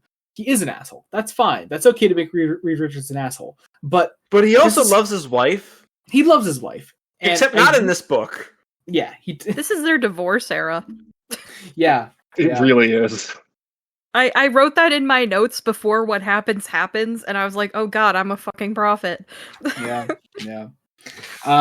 Then we get a Daily Bugle scene. I do like the idea that Spider-Man regularly swings past the Daily Bugle just so J. Jonah Jameson could sneer at him. It's very funny. But yeah, Right. And mind you, this is all before the registration becomes law. yeah, Jameson is like, only the smart ones are gonna fucking register because they're superheroes bad. I don't know. I could believe that J. Jonah Jameson would be pro-registration because he just wants to know everybody. Ooh, you know what? Genuinely great moment on the next page then in Stark's penthouse, where like you actually see Tony contemplate if he's doing the right thing, and I really, really love that. That is the only introspection Tony Stark is going to get in this entire goddamn book. Like, yeah, it's just a great little moment. I really like it. He's such an aggressively different character from the two comics that we read last time with Tony Stark. It's so night and day, and it's so frustrating. But God, who is this guy that they capture then? I can't remember. We're still on issue 2, and I didn't take a whole lot of notes. I honestly can't tell who this character is. I don't know. He might. I don't know. But then the Young Avengers get arrested. Yep. And God forbid when I saw Hulkling and Wiccan getting hauled into the back of the super gulag ambulance or police car, I was sitting there and I was just like, God forbid gay people have hobbies. So true. So true. They really just don't want us. Well, it wasn't Pride. It's not Pride Month yet, but it's Pride Month in my heart. It so is. It's probably the time of this coming out. So during Pride Month. During Pride Month. And then, but then they be transferred to the Super Gulag. They're broken out then, and I'm so glad Daredevil, you've also taken to calling it the Super Gulag. Yeah, it's just gonna stick now. The Super Gulag. Super Gulag. It just rolls off the tongue. Yeah, but yeah, they're not to be rescued, confused with the time Bucky Barnes goes to the actual Gulag. Yes, the Super Gulag is different from the regular Gulag, but they're still the Gulag. Absolutely. Yeah. So the Young Avengers are saved, and they're transported to the secret hideout, which is something that Nick Fury had, but Nick Fury is gone / dead? Question mark? Who's to say? Is he? Because I remember at the end of Red Menace, he's like chatting with Bucky. Is that still a thing, or is Millar just kind of like, fuck that guy? Nick Fury's always alive somewhere. But the real Nick Fury is the friends they make along the way. No, somehow Nick Fury is still alive. No, somehow Nick Fury has returned. No, Nick he's gone. Yeah, that's it. Yeah, Fury has gone underground. Essentially, that's all it is. But there's a brief discussion of why we might need new secret identities because they're going to be taking all the names and revealing to the public. Again, we have no idea what this registration act actually says. Like, yeah. Like, is it supposed to be revealed to the public, or is it supposed to just be revealed to the government? Like, I don't know. That feels like something they wouldn't reveal to the public because, like they bring up later, supervillains still exist. Mm-hmm. Yeah.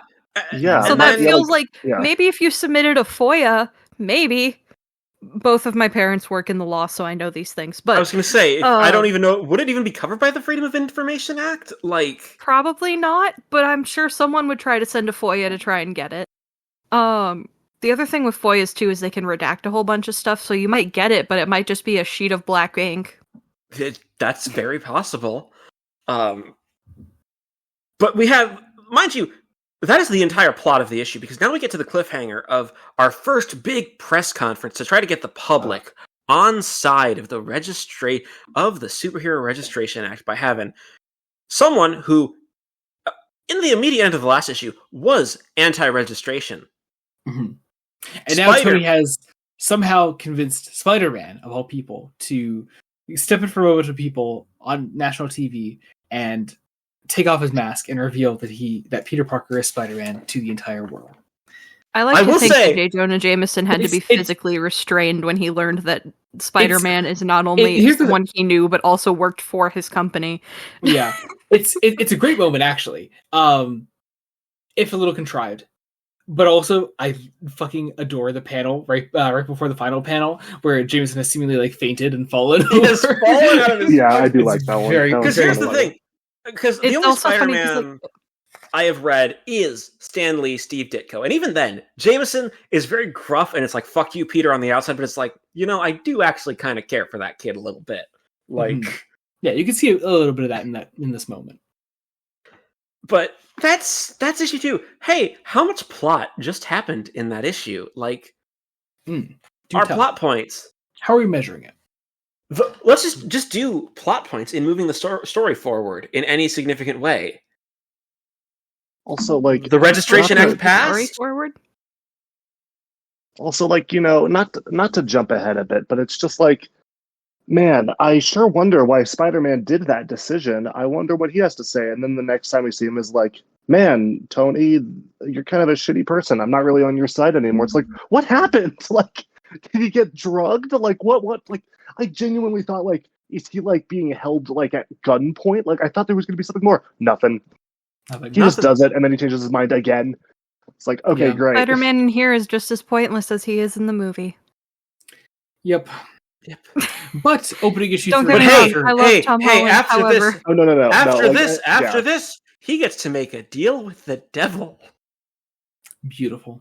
No, yeah, it's the thing where like objectively, yes, I do agree, but I still like it. So it's like it's still better than this. And you're real for that. It's just he's just here now. Yeah. But meanwhile, opening issue 3, then we have a scene in Wakanda, where Mr. Fantastic explain why Black Panther isn't going to be involved. Yeah, so I always forget that T'Challa has a cape in the comics.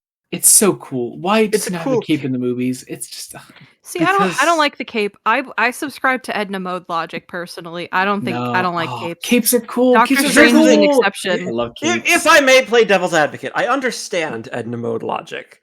However, this is a universe where the laws of physics don't apply, so rule of cool applies. Fair enough. Yeah, that's fair. The only exception for me with the Edna Mode logic is Doctor Strange, because I do love the Cloak of Levitation, and I love that it has a personality. Sometimes in fandom they call it Levi, and I think that's very cute. Wait, it's I just love Doctor that. Strange's pet now. Also, can we just say, why is this? I mean, I get why this is an international thing. This is an American law. Like, yeah.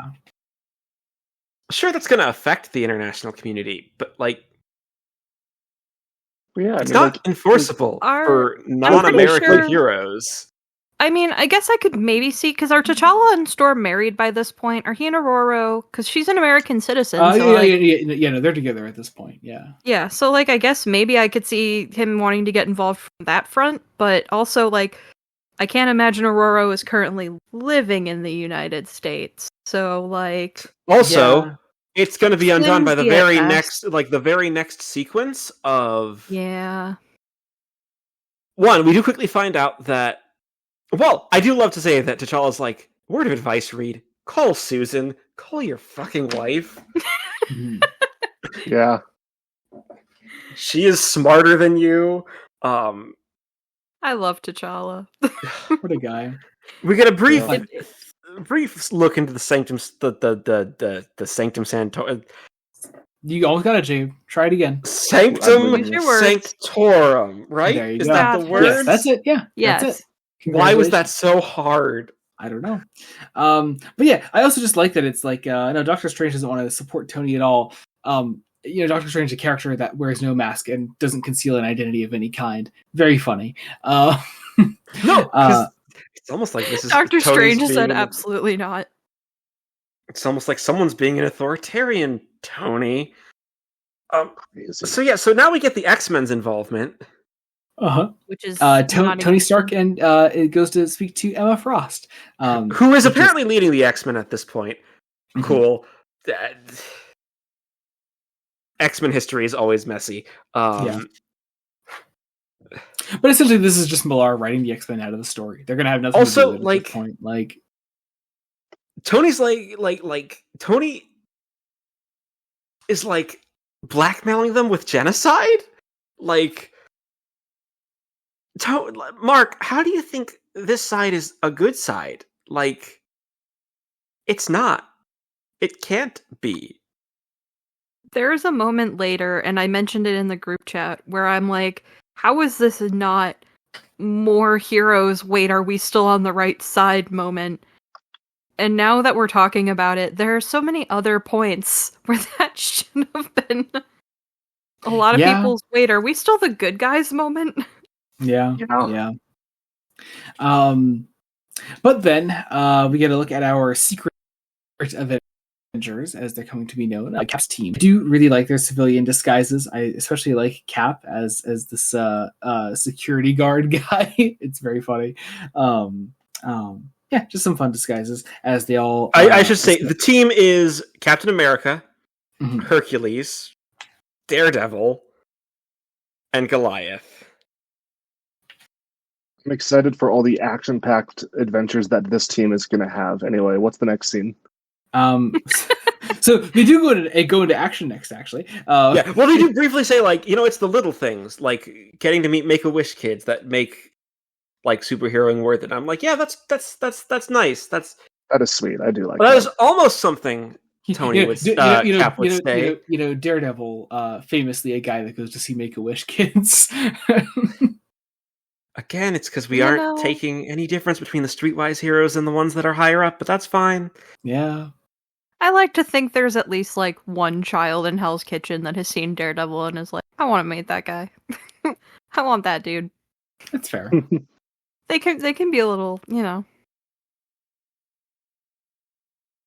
But so they then go into action because Iron Man's a chemical plant is on fire. A chemical plant is on fire, but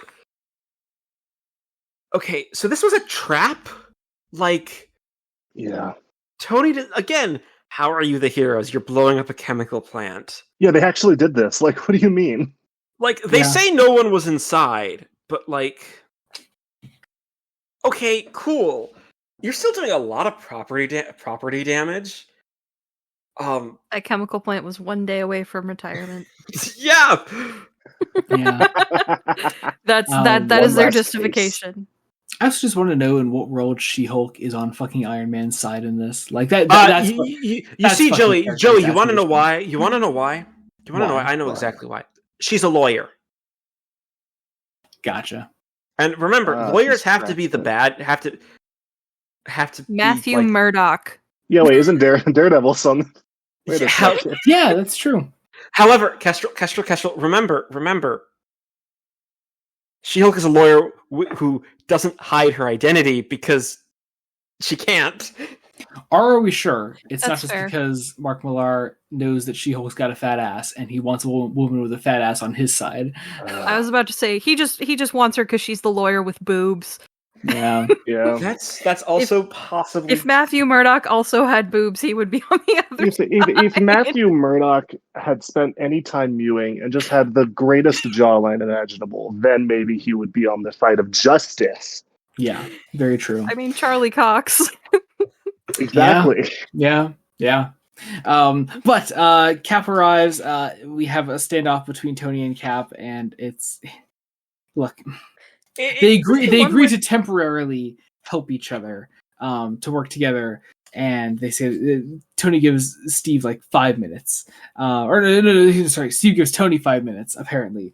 And what's actually happened is, as they shake hands, Steve attaches a fucking bomb to Tony's suit, and it was like an EMP thing.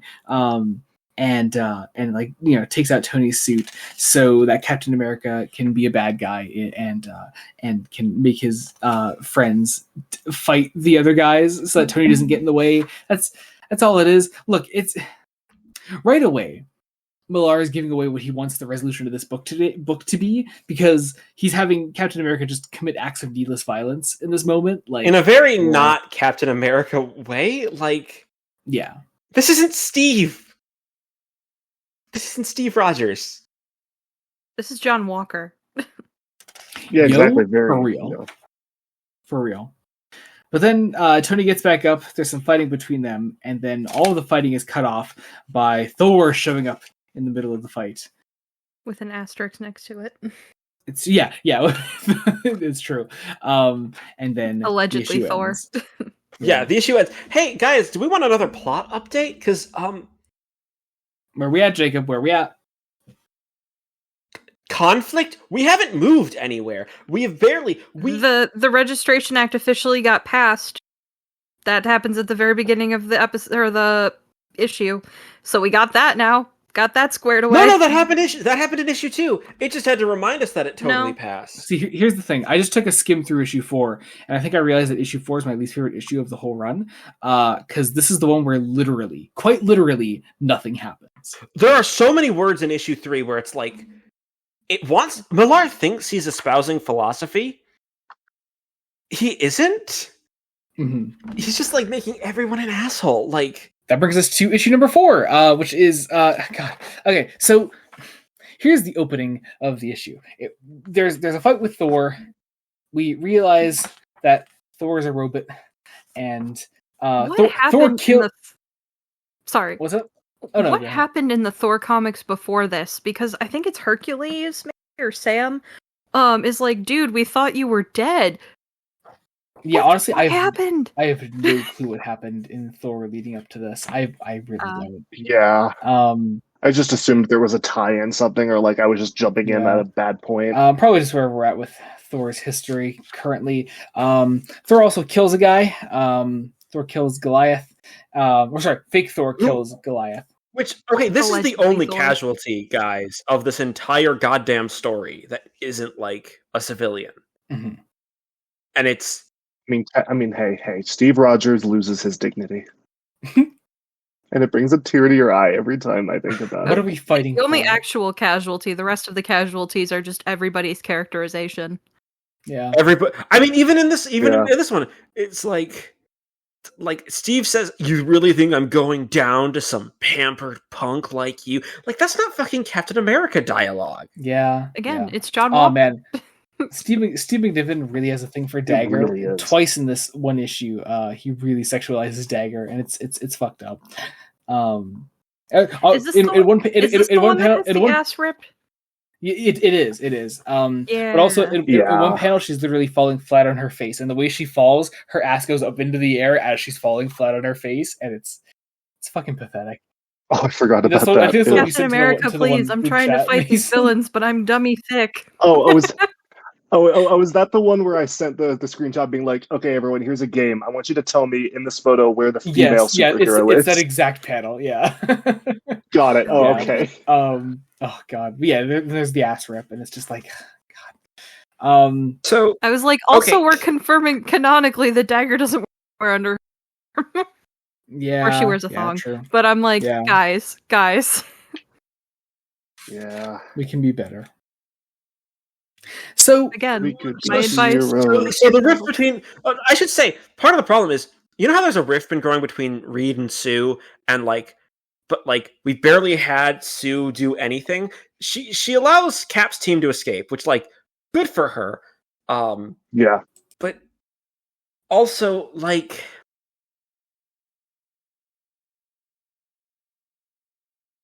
Thor is a clone robot of Thor. Mm-hmm. Do tell. Also, the shutdown code is Richard Wagner, 1813 to 1883. Need I remind you? It's because of Wagner's connection to Norse mythology, which is several The one that operas. connected him to the Nazis. I'm like, here's the thing about Wagner. Wagner was a fascist. He Jacob, died before. That was so threatening. That was so threatening. Yeah, my headphones were Good loud. Hold God. on. Jesus. Look, No, that was a really good way to hammer that home. Oh my God, I was not expecting that. Here's the thing. Listen, look, I'm a trumpet. I play the trumpet. You're a Trump supporter, what? And I really thought you were going to say He's actually gonna say I'm a Trump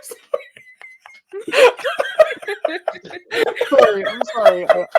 I'm sorry. We interrupt Fresh-Faced Comics to bring you the Bully Jacob Hour.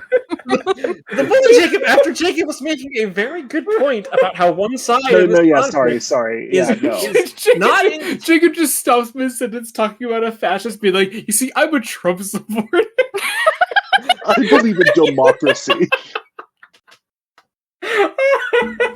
I'm sorry, Jacob. I'm sorry, you were really actually caught me off making a guard. point.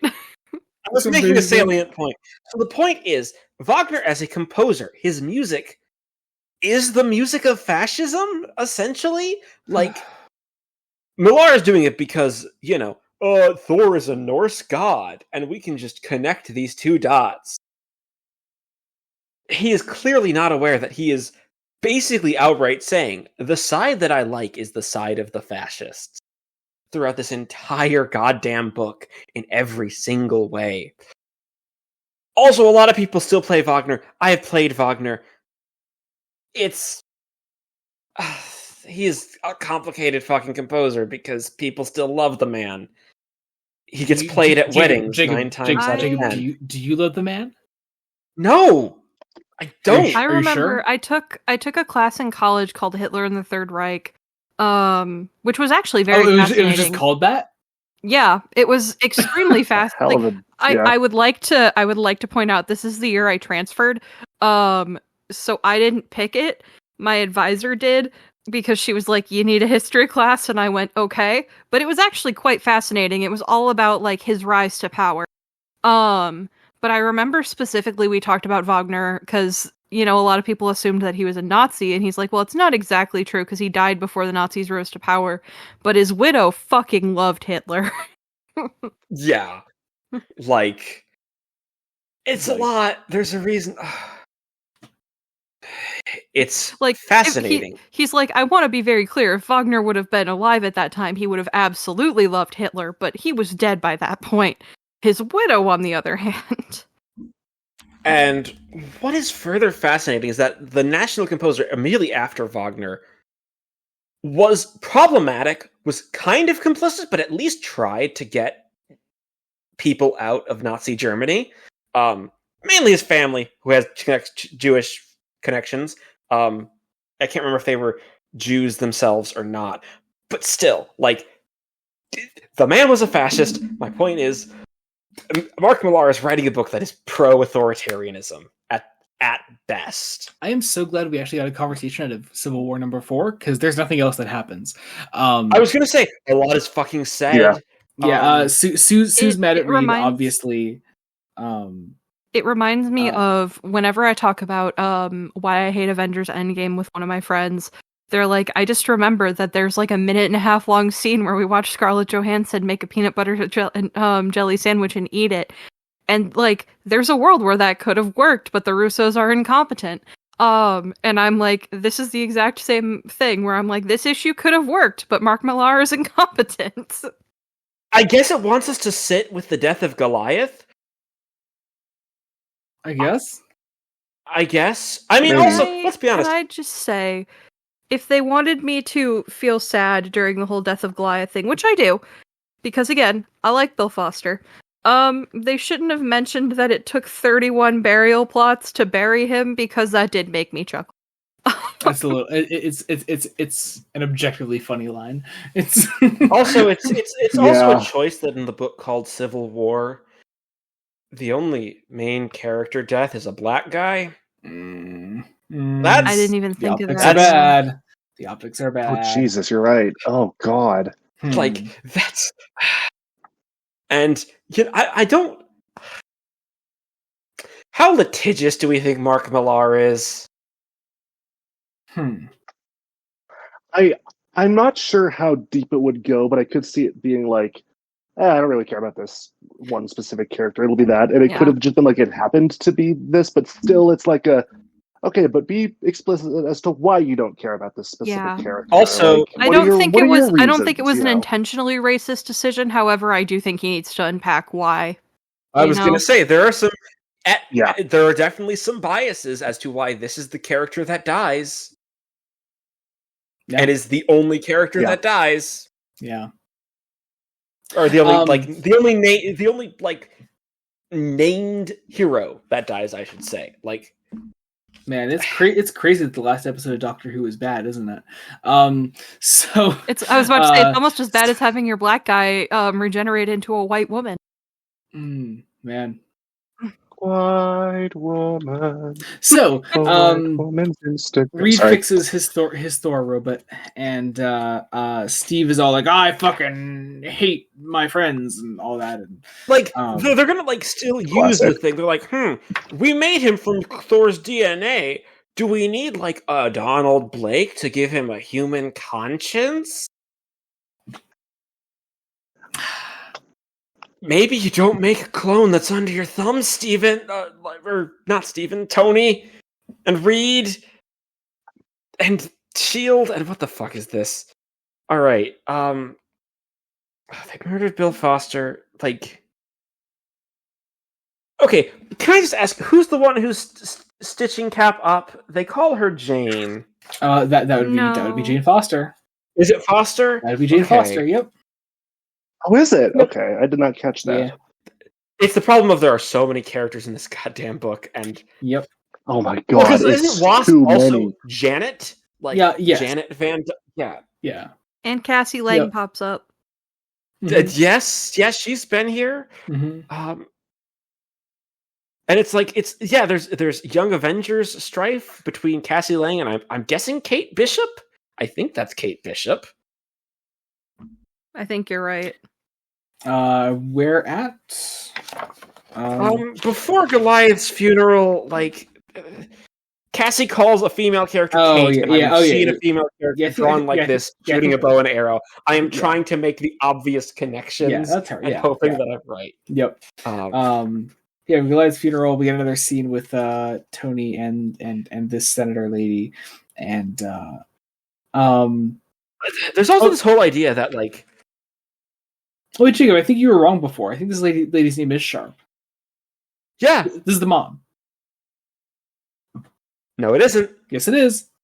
It's a different character. Jacob, she literally says, "My son Damien's favorite toy," as she hands him a toy. Tony calls her Miss Sharp in the next. Yeah, I was wrong. But then why the fuck is she also... Jacob, you're not a true Civil War fan! Come on! Well... This is why I just don't ever use anyone's names, because I'm not going to remember them. I just say, yes, I agree, and then we move on. It's fine. It does not. It doesn't fucking help that this book has so many named characters. The cast of an average Lego Marvel superheroes game. True. But then we do get a scene that actually I would kind of like if it were under different circumstances. I like Sue's goodbye letter to read. I enjoyed the way it's done. I wish it were under circumstances in which Reed Richards wasn't a character assassinated. I think at this point it's a good time to say I think Sue is probably my favorite character in the issue. Out of she's the one character to come out of this relatively unscathed. Yeah. Yeah. But here's the thing: it comes from a place of Millar wanting to write a character that sees reason amongst the fucking insanity, and because of that, she's the only one that understands any nuance among all our entire cast of characters. So that just kind of by default makes her the best character of the bunch. I also know we mentioned this earlier, but Ben Grimm does nothing. Oh god, It's He just sad. stares sadly out a window. You know that panel is sad as fuck when he's staring out the window and he knows that Sue is leaving, and I feel for the guy. I love him. I love Ben Grimm. It is You know, sad. honestly- I just wish he got more to do. Yeah. Honestly, if the issue ended there, it would be an infinitely better issue. It wouldn't be good. It would still be bad, but it would be better. But then it doesn't, because... But Jacob, there's a new Thunderbolts team. There's a Thunderbolts team, Jacob. There's a Thunderbolts team. This And is it the is so- moment. This is the moment where I feel like more heroes should have been like, wait, are we still the good guys here? Because, like, I know that, you know, the Thunderbolts about teams us? kind of vary in evilness in terms of, like, which heroes are on it and stuff.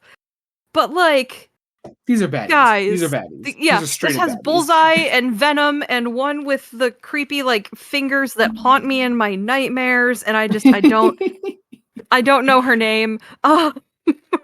She's got the weird, like, I don't And like it. It's visually a upsetting goblin. to me. There is a goblin on the team. Mhm. His name is Jester, Yeah. the most like- delightfully DC villain I've ever seen. Yeah.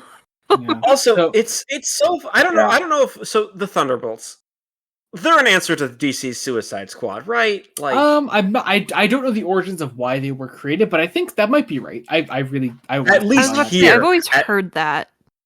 at least here, I get major.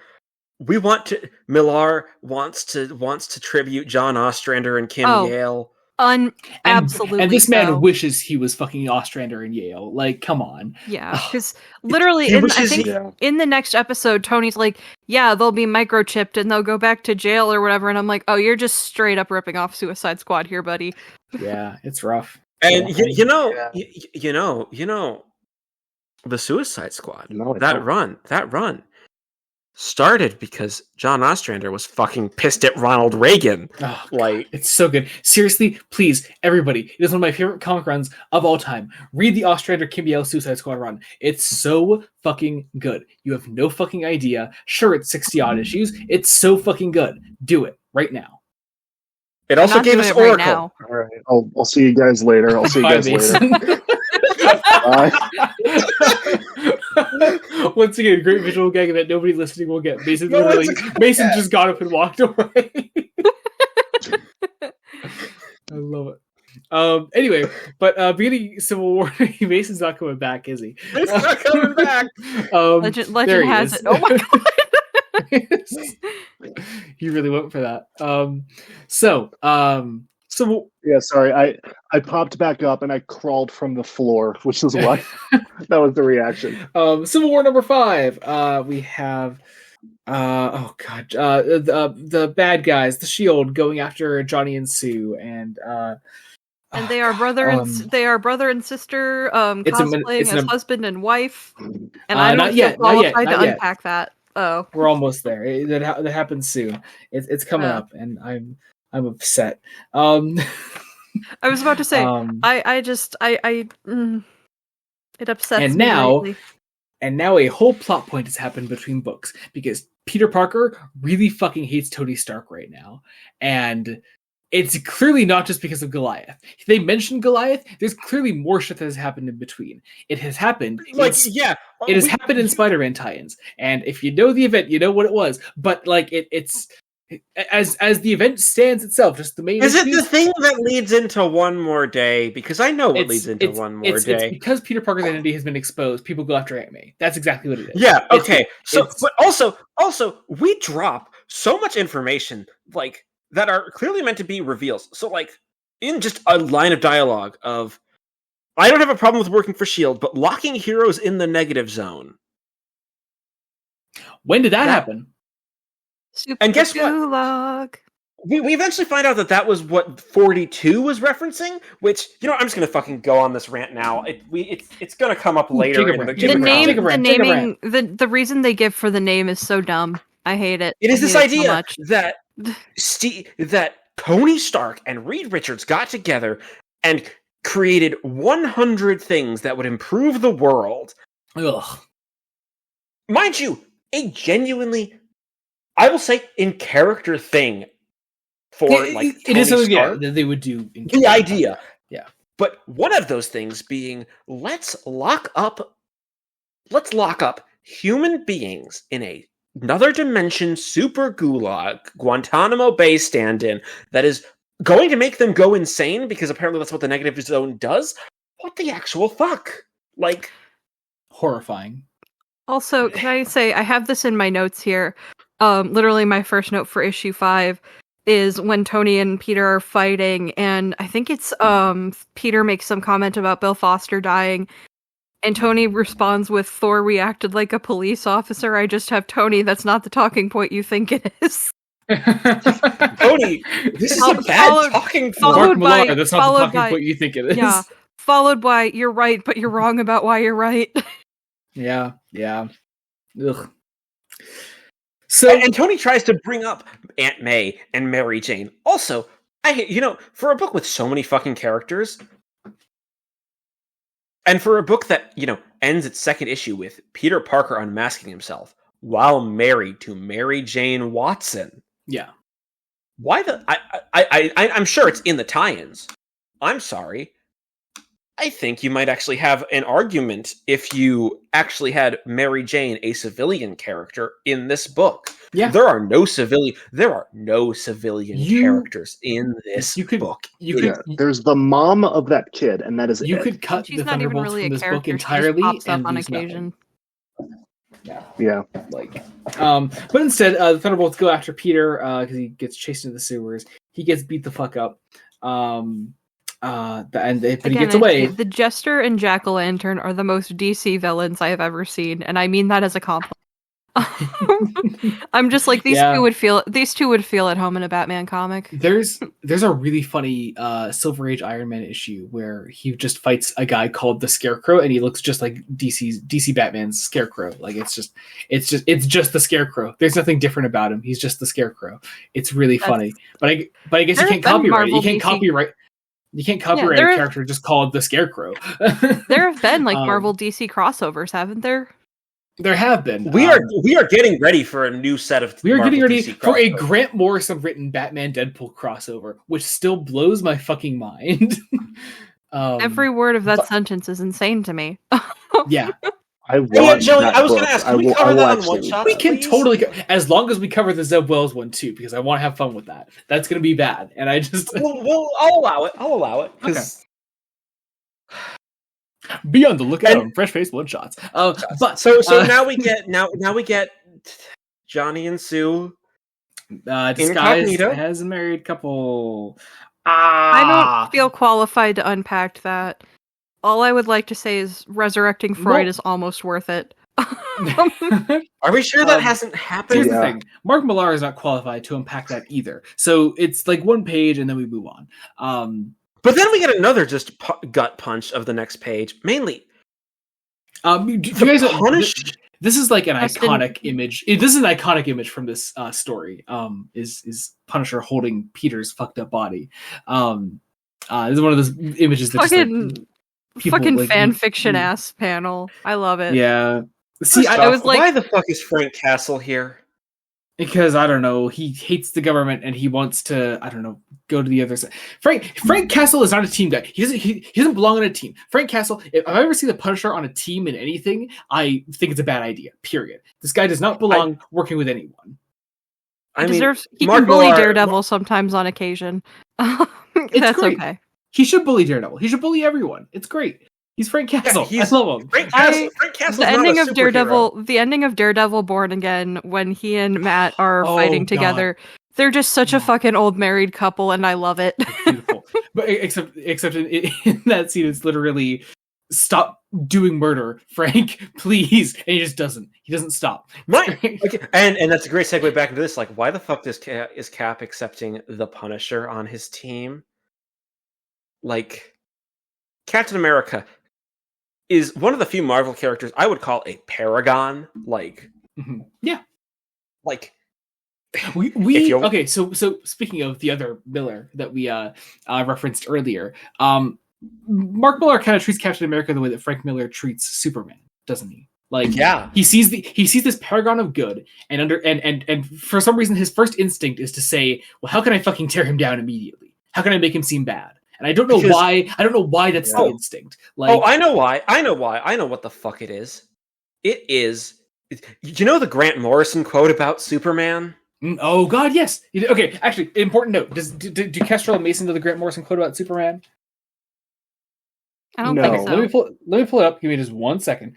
Yeah. So this is a fascinating quote. It is about Superman fiction in general, and I would like to apply it to the concept that we can have a character in fiction who is an actual fucking paragon Yeah. and still tell interesting stories. Yeah, Like, absolutely. so the quote goes as follows. Yeah. First off, I love that our past couple of episodes have been filled with Grant Morrison quotes, both about killing Mark Millar and now this. Well, here's the thing. Well, literally, and now So I love this. So Grant Morrison's quote about Superman. American writers often say they find it difficult to write Superman. They say he's too powerful, you can't give him problems. But Superman is a metaphor. To me, Superman has the same problems we do, but on a Paul Bunyan scale. If Superman walks the dog, he walks it around the asteroid belt because he can fly in space. When Superman's relatives visit, they come from the 31st century and bring some hellish monster conqueror from the future. But it's still a story about your relatives visiting. Kids understand Kids understand the real crabs don't sing like the ones in Little Mermaid. But you give an adult fiction, and the adult starts asking really fucking dumb questions like, how does Superman fly? How do I-beams work? Who pumps the Batmobile's tires? It's a fucking made-up story, you idiot. Nobody pumps the tires. It's great. It's great. And Well, I just always like think that. of I when do they like say that. that you can't give Superman problems. I just think of, again, my experience with DC is very limited. But like, and even I've never even seen like the Justice League animated series, but like I just always think of the World of Cardboard speech. Like, yeah, he has problems. You can give him problems. His current run is dealing with the fact that one, he's been poisoned with red kryptonite currently, and it's still in his system.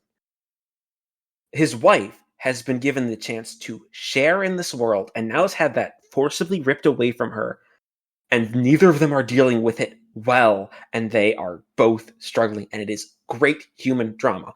But my point is, Frank Miller and Mark Millar are two writers who are adults asking those dumb kind of questions.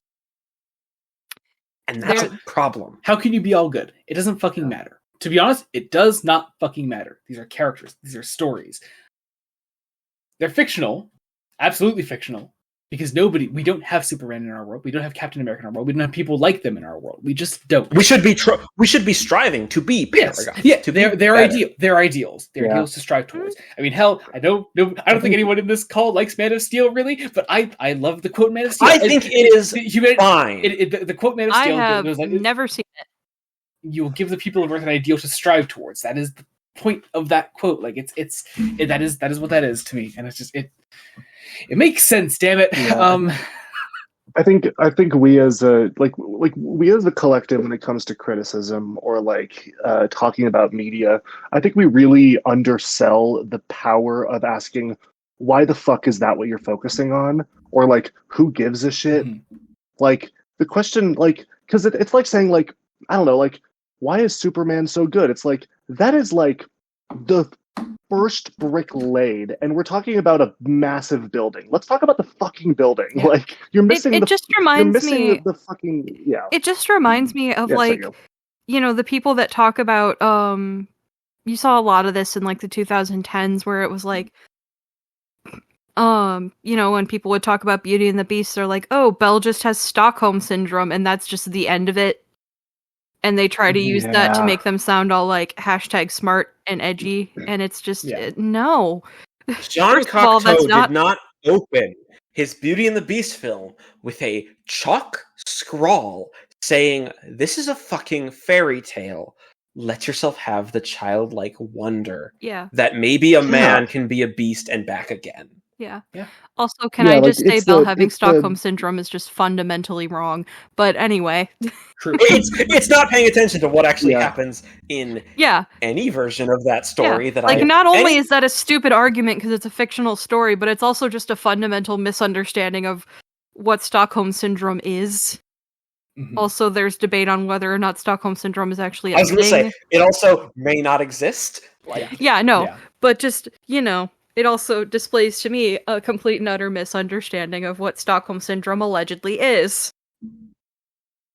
Yeah, it's just the dumb mid 2010s trend of TV and movie theories where it's what if we applied logic to this medium, where it's like, it's very. what if What if Charlie Brown it's actually very- has cancer? it's very- like, why what the if- fuck what if would we that be what's actually happening? Yeah, it's very. What if we gave Batman a gun? Batman should have a gun. Actually, I think I've gotten. I know I personally, in my sort of media literacy, have gotten a lot better at like being able to explain away certain contrivances in stories, like because stories are so much more metaphorical than people take them, like picking apart things, nitpicking, and like I am like, overwhelmed. trying to find like logical fallacies in stories. I think it is a pointless practice because for me at least, I can see a moment like, okay, let's say let's take this story for example. If say someone was like, well, how does the Punisher just happen to be there? I'm like, I don't fucking know, because the story demanded him to be there, and like to me it doesn't matter. Like to me it is just a shorthand to get us to this point. It doesn't matter how it happened. The point is that it happened. I am overwhelmed. That's something that I'm okay with overlooking. I am willing to overlook just about anything as long as the story you're telling is good. Unfortunately, this story is not. And the problem isn't that the Punisher shows up. The problem isn't we don't know how the Punisher got there. It's the Punisher shows up. Yeah, but this is a decision of a writer being like. I'm not judging. I'm not judging the story on the terms of like the logic, if you will, of how Frank Castle is there. It is the fact that he is there that I have an issue with. It is the fact that he is there, and it is clearly the hand of a writer trying to tear down a paragon because he wants his side to be the good side, and has to make the side that he has written almost accidentally to be 100% correct look bad. Yeah. And so, man, that was a long time. We work on getting Peter better, and we move on. And Daredevil's caught. Then he's taken in by Tony's people. I really wanted, after Frank Castle gently carries Peter Parker bridal style, I was like, can we get a thing of Frank Castle lovingly stitching up his wounds? Can we just make this fully a fanfiction moment? I would love that. I would love that. To clarify, I am not digging on fanfiction. That is 100% a cell phone, but the call is coming from inside the house. The call is coming from inside the house, and I have no desire to leave it. But but yeah, Daredevil's captured. Then he's taken to prison. We get to see the super gulag finally, so that's cool. We also find out what could be an interesting idea about that each state would have its own superhero team. Mm-hmm. Mind you, this is issue 5 of 7. Yeah, we're almost done. Like, and by the time you get to the back half of this next issue and all of 7, it's gonna go by so fucking fast. Yeah. Yeah. Also, we have the line of, nobody wants to put you in jail? Then why did you create a super gulag, Tony? You're doing this because you want to, and it's legal.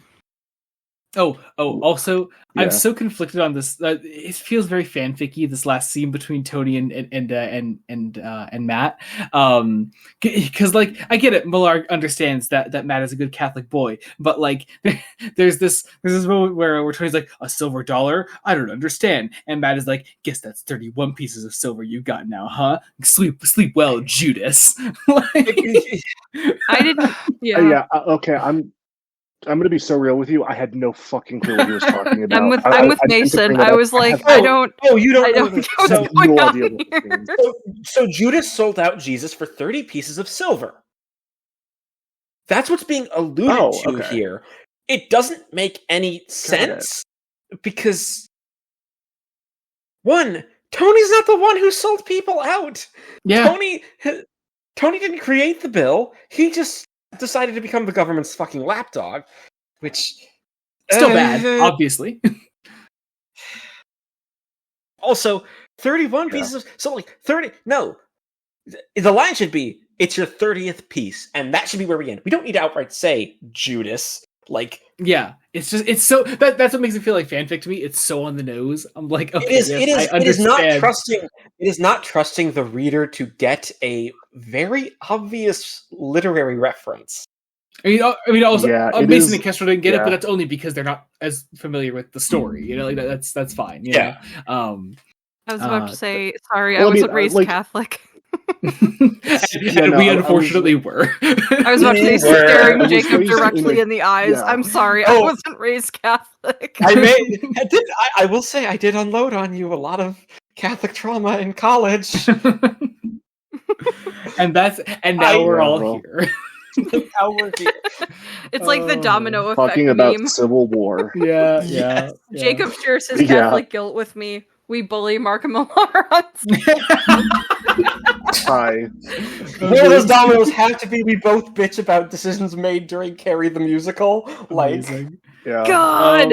Or like yeah, like for me, it's like I find a weird Doctor Who fan made audio drama about the Doctor meeting Hitler, and then now I'm on a That's podcast. how it goes. talking That's how it about happens. a writer that I've yes, never heard of before. I love it. The natural progression. Oh, God. That's just how it happens. Exactly. But yeah, no, we go to Civil War number 6. Then we've got some tests being done. We're still working on the Thor robot, and yeah, this is testing. Part of this early stuff is like the only bit that we get of like the 50 superhero teams. We don't get all 50, obviously. of course like, not. We do also get such a cool, badass shot of Iron Man in front of an American flag, and isn't he so American and cool? And I don't know. Wow. Just, ugh. It's giving when Rhodey was But- the Iron Patriot and Iron Man, one of them. 2. In Yeah. 3. Three. Yeah, but that plotline is also making fun of America. So like that. Like, Oh, it it's- absolutely so- was. I yeah. just thought it was funny. And here's also the problem with this is like that panel actually does look really good because Steve McNiven is a really good artist, and like I just but it's such a stupid idea for a panel. I hate it. It's like you know what, we keep referencing Frank Miller. This really is the all-star Batman and Robin of Marvel Comics. Like it's really bad shit, but like no, I'm not sorry. Steve McNiven is not Jim Lee. Steve McNiven is not Jim Lee. Saying McNiven is not as good as Lee. Jim Lee, like here, this is just good art in a bad book. Jim Lee's art genuinely elevates All-Star Batman and Robin. So we have to keep bringing up that while we're doing this to stop kids from being crushed by buildings. oh, so true. We're just looking out for the kids, man. Won't somebody think of the children? The chillins. Let's see. We have Frank doing some work for Cap. In the Baxter building. Yeah. Can I just say the thing that did tickle me with this one is when he's like, read when Sue's like, read basic security system on the human immune system this month. It just, that woman is so tired. yeah. She is so tired, and I love her for that. Sue talks to Namor. Also, Namor could say that he doesn't want to get involved, and that's it. That's all. That's it. Also, but Steve McNiven has to draw Namor kind of like a slut. He does. I mean, Namor is a slut. Namor has always been a slut, man. I was about to say, Always. and he's real for that. So true. Here we go. Sorry, Oh, I didn't go know ahead. much Oh, no, about you go. Namor before, Wakanda for Black Panther Wakanda Forever. But every like image I ever saw of Namor, it was just him being a bastard to Bucky, and I love him for that. Yeah, he's a very real one. Let then him we, menace my boy a little bit. It's fun. Oh yeah. It's fun to watch them squirm. Yeah. Then we go back to the Secret Avengers Whenever Bucky's headquarters. suffering, I'm like, yes, perfect. His natural state. Yes. Perfectly balanced as all things should be. But then we There's learn, Bucky's having a real rough time in Avengers Doomstrike right now, which is like the current Marvel event going. He's not anymore, but for a while he was locked up in Victor Von Doom's medieval like torture dungeon prison without a shirt on. So there were a lot of pictures on Ooh. Instagram, and I was like, the amount of oh That's god, exciting. Bucky's suffering again to this better not awaken something in me that I'm going through currently. oh man. Awaken something. I feel like it's already like very, very awake. yeah. Fair, yeah. But anyway. At least specifically the Bucky thing. Not okay. Sorry, never mind. I understand now. It took me a second. Anyway, sorry, Joey. You were trying to move No, it's this all on. good. We learned that in the Secret Avengers headquarters that we have 2 spies for Iron Man at the Secret Avengers, and so Frank Castle fucking murks them, and Cap is like, "You murderous piece of trash!" and he punches him in the face. And It's like, Steve, it's the Punisher. what did you expect? Why is he here in the first place? There's also a moment that baffles me. I think it's in this one. It might be in one of the other issues that Punisher is in. But someone's like, I don't get why he like takes orders from Cap, and they're like, oh, well, Cap's probably the guy who convinced him to go to Vietnam. Same hero, different war. And I was like, one, Cap was in the ice at that point. Like, I feel like there is something here with American propaganda. But no. You have to actually be saying something. Like, I was about to say, it was very much, I understand the vision, but you're not the person saying this. Yeah. But yeah, then I don't know. We recuperate from that. We see these scenes are so short. There's barely anything to comment on in them. Like Tony talks. They keep like Tony talks to Miriam again, and then we get a scene because we've made a monument to the children. Yeah, so Or he's so the real for that. children. I get all about the children. Or the children. There's a quick scene between Doctor Strange and the Watcher, and that's Why was that that's there? I don't know. And now the book's gonna end. We're talking about the end of the second to last issue. The book's about to end. I'm not even kidding. Wow. It is that Cap and the Secret Avengers try to do a rescue mission, and now apparently Black Panther and Storm are now involved in the fight because they're helping Cap. But also, they're like, we're gonna do a big rescue mission on the Super Gulag, and Iron Man's like, I don't think so. And we then learn that Hank has been helping Cap and the Secret Avengers this whole time because he's not Hank, he's Hulkling. Yeah, but also I have a lot of questions. I was gonna say, we've seen Hulkling in earlier issues when he was supposed to be Hank. So where the fuck is Hank? Who knows? And then who the F is Hank? My brain was so hurt by this point. I didn't even think of that. Yeah. Oh, but Jacob, you know what you can't think about is that the book is about to get really good because you know who's here. The greatest superhero of all time is here, Jacob. Are you the Sentry? The one, the only. Oh my! The greatest man. It's not Lewis Pullman being a sad wet cat. This is especially funny to Jacob and Mason, I know, because in almost every Marvel episode that Mason has guested on, the Sentry has shown up for one reason or another, and it's very fucking funny. Because he does. Fuck off. You know what? I did not realize. I'm just sad that it's not Lewis Pullman being a sad wet cat of a man. See, here's the thing. Since the last episode of recording, I have finally seen Thunderbolts, and I can confirm, movie Sentry better than comic Sentry, hands down. Period. No question. That's not difficult. That's not a difficult thing to do, Joey. Yeah, I'm just saying. But, movie Sentry is actually really interesting and fun. Yeah, and again, a sad wet cat of a man. Actually, also, can I after we get over this, can I bitch about the final line of Civil War #6? Sure, go ahead. Now close your eyes, gentlemen. This might hurt, said Captain America. Why does it feel like he's getting off on this? Because he is, Jacob. You see, he loves to fight. He loves to fight, man. You don't know how much he loves to fight, man. It's just... Yeah, Captain America is the kind of person to, jack off into a boxing glove. What? You ever just say something and you're like, wait, hold on, why would you say that out loud? I have come to a conclusion, and it's that Mark Millar, awful Cap writer, would be an excellent John Walker writer, and that's not a compliment. Yeah. Yeah, that's I agree with that one. Oh, Jacob, we gotta read some US Agent stuff at some point. Fun fact. My very first Marvel comic ever was a random ass Captain America issue I had featuring US Agent, and it's somewhere in my collection over here. It was one of my first comics I ever owned. But there's that. Anyway, on to the final issue, Civil War #7. Hey, look, they're doing the MCU post thing on the cover. Oh yeah, they is it's, the one thing from the comic they actually wanted to do in the movie. Unfortunately, Bucky's not laying on the ground as a sad wet cat of a man in this one. Yo, you keep using that phrase, and I really need to know what it means. I don't know how to explain it. It's just, you know. You ever see issues of cat, like pictures of cats when they get wet? There are men that just give off that vibe.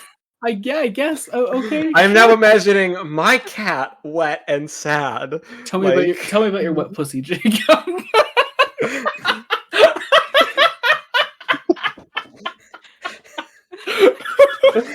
No longer feel bad about Captain America jacking off into a boxing glove. I don't know how to explain it. I'm gonna see if I can find like a definition because I don't know how to explain it. Yeah, like Urban Dictionary. Yeah. All right, we're on the final issue. Like and hey, good news! Like so many last issues in this Marvel block, it is just a giant fucking fight, and that's it. I think there is some stuff to talk about in the fight, unlike others. I would love to hear what you have to say. Okay. So what Reddit is telling me as a definition? I'm sorry, I'm still on the wet cat of a. Please. No, please. You tell. I need to know. Is wet cat of a man is an idiom that describes a character, often a male protagonist, who is perceived as vulnerable, weak, or in need of protection. It evokes the image of a small, defenseless kitten that needs care. The term can be used seriously or ironically, blah, blah, blah. But yeah, basically just, sad, wet kitten out in the rain. Understood. Lewis Pullman and Thunderbolts. Sad, wet cat of a man. My latest cat that I own, I met as a sad wet cat, and she came from out of the rain and wanted to join our home, and it's lovely. She's sweet. Aww, good for her. Yeah. A happy dry cat of a woman. Now she's a dry cat. It was a very rainy season when she first met us, and now she is dry. So we have to infiltrate S.H.I.E.L.D. Mm-hmm. You gotta. For some reason. Fascists. Yeah, well, we have to fight, and we have to have things going. Also, like, I think the layouts on this issue are also just not great. Oh, really? I don't going from how Epting draws action to going to this guy McNiven. Yeah, McNiven's. Yeah. It's not as fun. It doesn't flow nearly as well. It doesn't. It feels like so many quick cuts keep happening. Also, I've said it before and I'll say it again. The woman on Thunderbolts with the robotic claw hand things is just viscerally upsetting to look at. I don't like it. Yeah. Who is she? I can't tell you honestly. I can't tell you. They don't ever name any of these characters. Mind you, again, this is a big event. Like, this is a big event that was marketed to the public. Mm-hmm. Like, you'd think they would try to make it at least a little accessible. No accessibility for you. No. You're disabled. You cannot access. I was about to say, Mark Miller doesn't care. There's an ADA joke in there. That's also true. That's also true. So, there comes a point where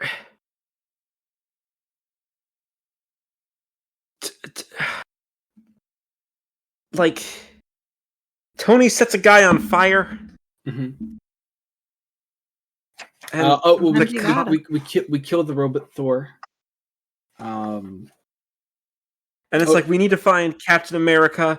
Also, the dialogue becomes, at one point, amazing, spectacular, because those are the prefixes of Spider-Man books. Oh yes, that's right. Yeah, you get it. Yeah, it's a funny little joke. I don't mind it. It's fine. Also, Venom's here for some reason. He's on the Thunderbolts. He did Thunderbolt. But yeah, Namor shows up with his soldiers. Hercules kills Robot Thor. Oh god, Captain America almost kills Iron Man, and then civilians have to hold back Captain America because don't you see, Captain America, you become a bad guy. You just want to. Also, superheroes weren't meant to fight. Not like this. So bad. And also, I don't have the book in front of me, but isn't it like exclusively like essential workers who are like? It's like you see like a firefighter and a medic and like a doctor or whatever. Yeah. This is also just the ending of of Pokemon, the first movie. Yes. This is just that. Why are we fighting, guys? Sorry, I'm trying to that's- find. I love You know, that. okay, I haven't quoted any lines from this book all episode. So Captain America says, "They're right. We're not fighting for the people anymore. Falcon, look at us. We're just fighting." Except, no, you're not. Like, objectively. Everything except the argument. And they're not arresting Captain America, they're arresting Steve Rogers. That's a very different thing. And he gives himself up, Jesus. and he tells him to stand down. That's an order. So, I figured- yeah. Off topic, but I figured out who the lady with the viscerally upsetting claws is. Her name is Lady Deathstrike. Oh, okay. Oh. I know her. I don't know how I know her now. She's apparently in Isn't X-Men she- 2. I was gonna say. Oh, that's her. Okay, yep, that's her. yes. Okay, yep, yeah. that makes sense. Oh, she the one that has like the Yeah. like the horrific death Yeah. scene. Oh, yeah, like, where she gets like Wolverine, pumped with injects- adamantium. yeah. Yep. That's yeah. Oh god, that freaked me out when Yeah, I was a yeah. kid. I'm sorry, anyway, I needed so- to know because her claw things were upsetting to me. So Frank Castle is turned on by Captain America. He picks up Captain America's mask. Oh, that's right. We do get a little John Walker appearance right at the end here. Yeah, we get a little John Walker cameo. Huh? How about that? In addition to Beta Ray Bill, so that's fun. Yeah, they're on the same team if I remember right. Yeah. We get a little like letter from Reed to Sue. We do some closing moments here. The Spider-Man's in his edgy black uniform. Tony didn't learn anything because Tony is the hero of this book apparently. No, it's like the pro registration side God. won. Mm-hmm. Like, they won. Yeah. It's aggressively like, yeah, this is the side that should have won, and it's so weird. Oh, Spider-Man has the symbiote suit back on now. Okay. Yeah. And What? Tony Never says, mind. no, I don't- idea number 4, like, 100 ideas for a safer world, and we aren't even at number 50 yet. Doesn't that sound exciting to you? Cleaning up S.H.I.E.L.D. is number 43. Because That should have been like number 1. Because Tony is now the Yeah. director of S.H.I.E.L.D. And that's the end of the fucking book. There's nothing more to be said. His face is so smug in the last thing. Because one, why is she here? Why did he bring her here? And two, it's just like, oh, you haven't even we've only just begun, and it's the smuggest smile. I hate it. It's because Moir said he wanted to have both sides be the same, but he then didn't. But then, yeah, just didn't actually portray Tony as wrong in the end. Just didn't bother. He forgore. And that's that. We did it. We did it, guys. It's not bad. You know what? All Wow. things considered, this was only 2.5 hours so far. So far, That's we what have I more said, to we talk haven't talked about. about the movie yet. Yeah. Oh, yeah. Get ready. We did, of course, watch adapted material for this, or I didn't, because I've watched Captain America: Civil War a fair few times. So you guys can talk about Captain America: Civil War. Hey, Kestrel, you want to take the stage? I'm ready.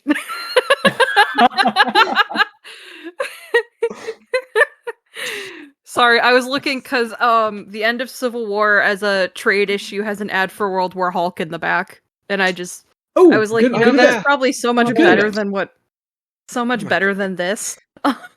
It is good. Oh boy. Yeah. So, as I said earlier, Civil War was my first ever Marvel movie, which I tell people and they're like, "Are you okay?" But no, so like the Sokovia Accords are dumb. I'm sorry, and Marvel realized that very quickly, which I think is really funny.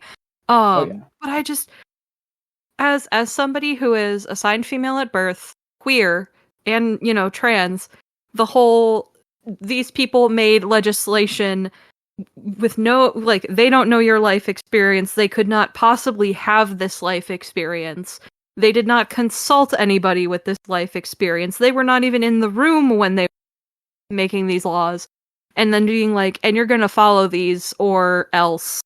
It just feels a little fucking familiar, in the age of heartbeat bills and executive orders about how there are only two sexes and all that stuff. It just bothers me. Because I'm like, no, there's a very clear right and wrong here. Like, my thing too is I'm like, I'm not against the idea that there needs to be some sort of regulation with the superheroes, because, like, we see that, obviously. And my thing is, I don't think Steve would be either. It's just the way that they go about it, like I said, where they're just like, you're gonna follow this now, is insane. It's just, it bothers me. It bothers me. Again, it feels like they're trying to do a both sides wrong or both sides right thing, and it's like, no, there's a very clear right and wrong here. Yeah, it's true. Maybe there's some sort of fundamental flaw with the political position of centrism. Maybe sometimes you have to pick a fucking side? Wait a second, Jacob. You're trying to say that comics are political. Oh my god. And Jacob, I don't think that's true. Well, Joey is picking a side here. Like, I Yeah, also think yeah. Civil War could have been better if they had not two cis white dudes writing it. Because This is true. again, like I said, you know, the whole legislation thing feels a little fucking familiar. I think if, you know, not a cis white guy would have written it, it probably could have gone a little better. Also, the whole thing first with act is Bucky, great. yeah. Also, Bucky's whole "I'm not the only Winter Soldier" thing, the plot twist that there are 5 more is dumb, and it's bad.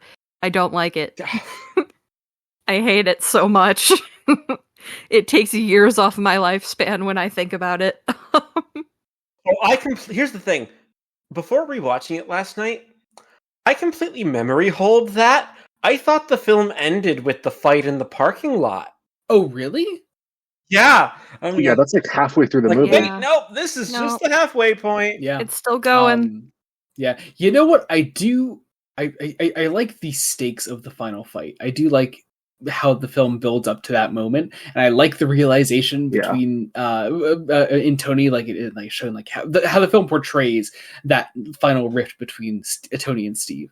Tony I is at least. do find it a little laughable though when Steve is like, I'm not gonna abandon Bucky, he's my friend, and Tony goes, so was I. 'Cause like, dude, you're not No, even you weren't. remotely on the level that Bucky is. I'm sorry. Like, Steve you guys tolerates you as a hardly like coworker. each other. Like, Yeah. I was gonna say the Avengers were only allowed to be friends. you guys are fucking of the coworkers. Avengers. You guys. Age guys of are Ultron, the coworkers, party scene like- when they're all trying to lift Thor's hammer, which I swear is into euphemism. That's a fun little family scene, but that's about it. Like, Yeah. That's it. Yeah, they can't stand it. it's Yeah. like, They can't. no. You guys tolerated each other at best, and even if you are friends, you're never gonna get to the level that Bucky is. Like, Yeah. Again, it's a film that needed to be built up more to, like, in this larger narrative that is the MCU. We could have had a lot more building up to it, and does not get to fully utilize any potential that Civil War the story concept has. So I'll also say, I kind of said this. I think I said this earlier. Part of the problem is the film starts with a core group of characters. Also, we haven't mentioned it. Natasha Romanoff in that film kind of gets character assassinated, but that's like, you act as if You would have Natasha never Romanoff in the sided with- MCU ever has a character. she would have never She sided with does in Tony, Winter and I will die on Soldier. that hill. Okay, She Winter- does yeah, in Iron Man 2. No, exclusively in Winter Soldier. Exclusively in Winter Soldier. That's it. And she kind of does. Like, there are things that she does that work. Yeah, you know what? I like all of Black Panther's stuff. I like the introduction of that. yeah, character. no, like we Yeah. this film starts with some very good conflicts. It introduces one new hero into the mix in the form of T'Challa. Mhm. And they decides to do that again, which is so clearly just a last-minute addition because they just got the rights back to Spider-Man and we're throwing him into their very next project, no matter what. Yeah, which is a problem because I hate to say, like, and honestly, then they have to. That's why they then have to bring in Ant-Man. Like, Mhm. Paul like- Rudd as Ant-Man feels really out of place. Time is so weird in that movie too, because Ross is like, I think Tony's like, give me like a week, and he's like, you have 72 hours. But like, I don't know exact, but I'm like, it's like a 10-hour flight to Germany from New York. Plus, Kestrel, they it's have even to worse. actually like get there. Plus, like, there's got to be time for Clint and Scott and Wanda to get there. Like, time is weird, and I don't like it. They just like hung out Also, in the airport hangar for like 3 days. I also just like the setting of the fight, but when our heroes actually fight, is a parking lot, and it is shot in the worst possible way. Like, That's there just the is Russo brothers for you. it's shot and edited where like the editing is so whack, and like there are things where it's like, no, you don't need to be cutting. Jacob. This should be a continuous shot. Jacob, I didn't realize until this moment how much I needed to hear you describe things in your criticism of media in general as whack. I need to hear you describe things as whack more often. It feels so abnormal coming out of your mouth, and I need it more. God, I've been watching. Have you ever heard of the YouTuber Crimson Rogue? I have not. Yes. Yes, I have. Yeah. Do we Okay. just have the same tastes, Kestrel? I think we do. I think we're kind of the same person. But his speech pattern reminds me of yours, Jacob. I could very much see that. Yeah. That's probably fair. But anyway, Mason, anything to add on Civil War? The movie. Yeah, I was because I didn't end up having time to rewatch it just because I've probably mentioned this, but I was sick over the past few days and I was planning to watch it, but I just didn't have the energy. But so it's been a couple years since I've actually seen it. I think I last watched it during like a big MCU like phase 1 through 3 binge that I was doing. And I remember really enjoying the movie as like an emotional, I guess, climax to specifically Tony and Steve. Like I think that the airport scene is a great example of, I'm not sure if I think this scene is good, but I just love it anyway because I grew up with all of these characters, and just seeing them in this place is like a weird like catharsis. And like, I mean, I'm a sucker for the MCU quippy dialogue. Like unfortunately, it just works on me. Maybe not unfortunately. That sounds like I'm No, trying to I get it. like, actively downplay it. Sometimes but, like, they hit. But, like- Sometimes they hit. yeah. I mean, yes, Like, I sometimes they hit. love, Here's the like, thing. So, unfortunately, Joss Whedon is a very bad person. However, Buffy fucking slaps, like, and yeah. he is one of the reasons Buffy slaps. Not the only one. Some of that is also the other writers on the show and The actors and everyone in the cast except Yeah. Nicholas Brendan. But Just because like even if like Spider-Man and Ant-Man being there is confusing, I just love the shit they say. Like I still remember it. I still think about it. And the biggest thing I think that Civil War does that distances itself from the comic in the best way is it actually just makes it personal. Like the final actual thing that like breaks it officially is the fact that Bucky killed Tony Stark's parents. and I will contend. I love. Sorry, there are a lot of people who are saying that, Tony. I once had a full-on argument with somebody in Facebook comments, which I know is a very bad start. But they were talking about how Bucky should have apologized before Zemo showed them footage of Bucky killing his parents, and I was like, there are so many flaws in your logic that I am not one to get in a fight in the comments, but I'm just like, you are being so dumb right now. It is unfathomable.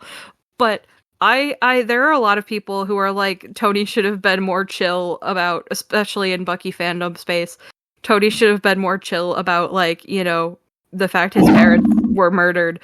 And I'm like, no, he had every right to be angry about that, but I think he went after the wrong person. Like, yeah, Bucky sort of kind of killed them because he was a hollow husk of a human being with a whole bunch of Hydra coding in it. But, like, Steve knew the whole fucking time. He should have started whooping up on Steve. That is my hot take. He shouldn't have even 100%. gone after Bucky. He should have just gone straight for Steve when Steve was like, yeah, I knew.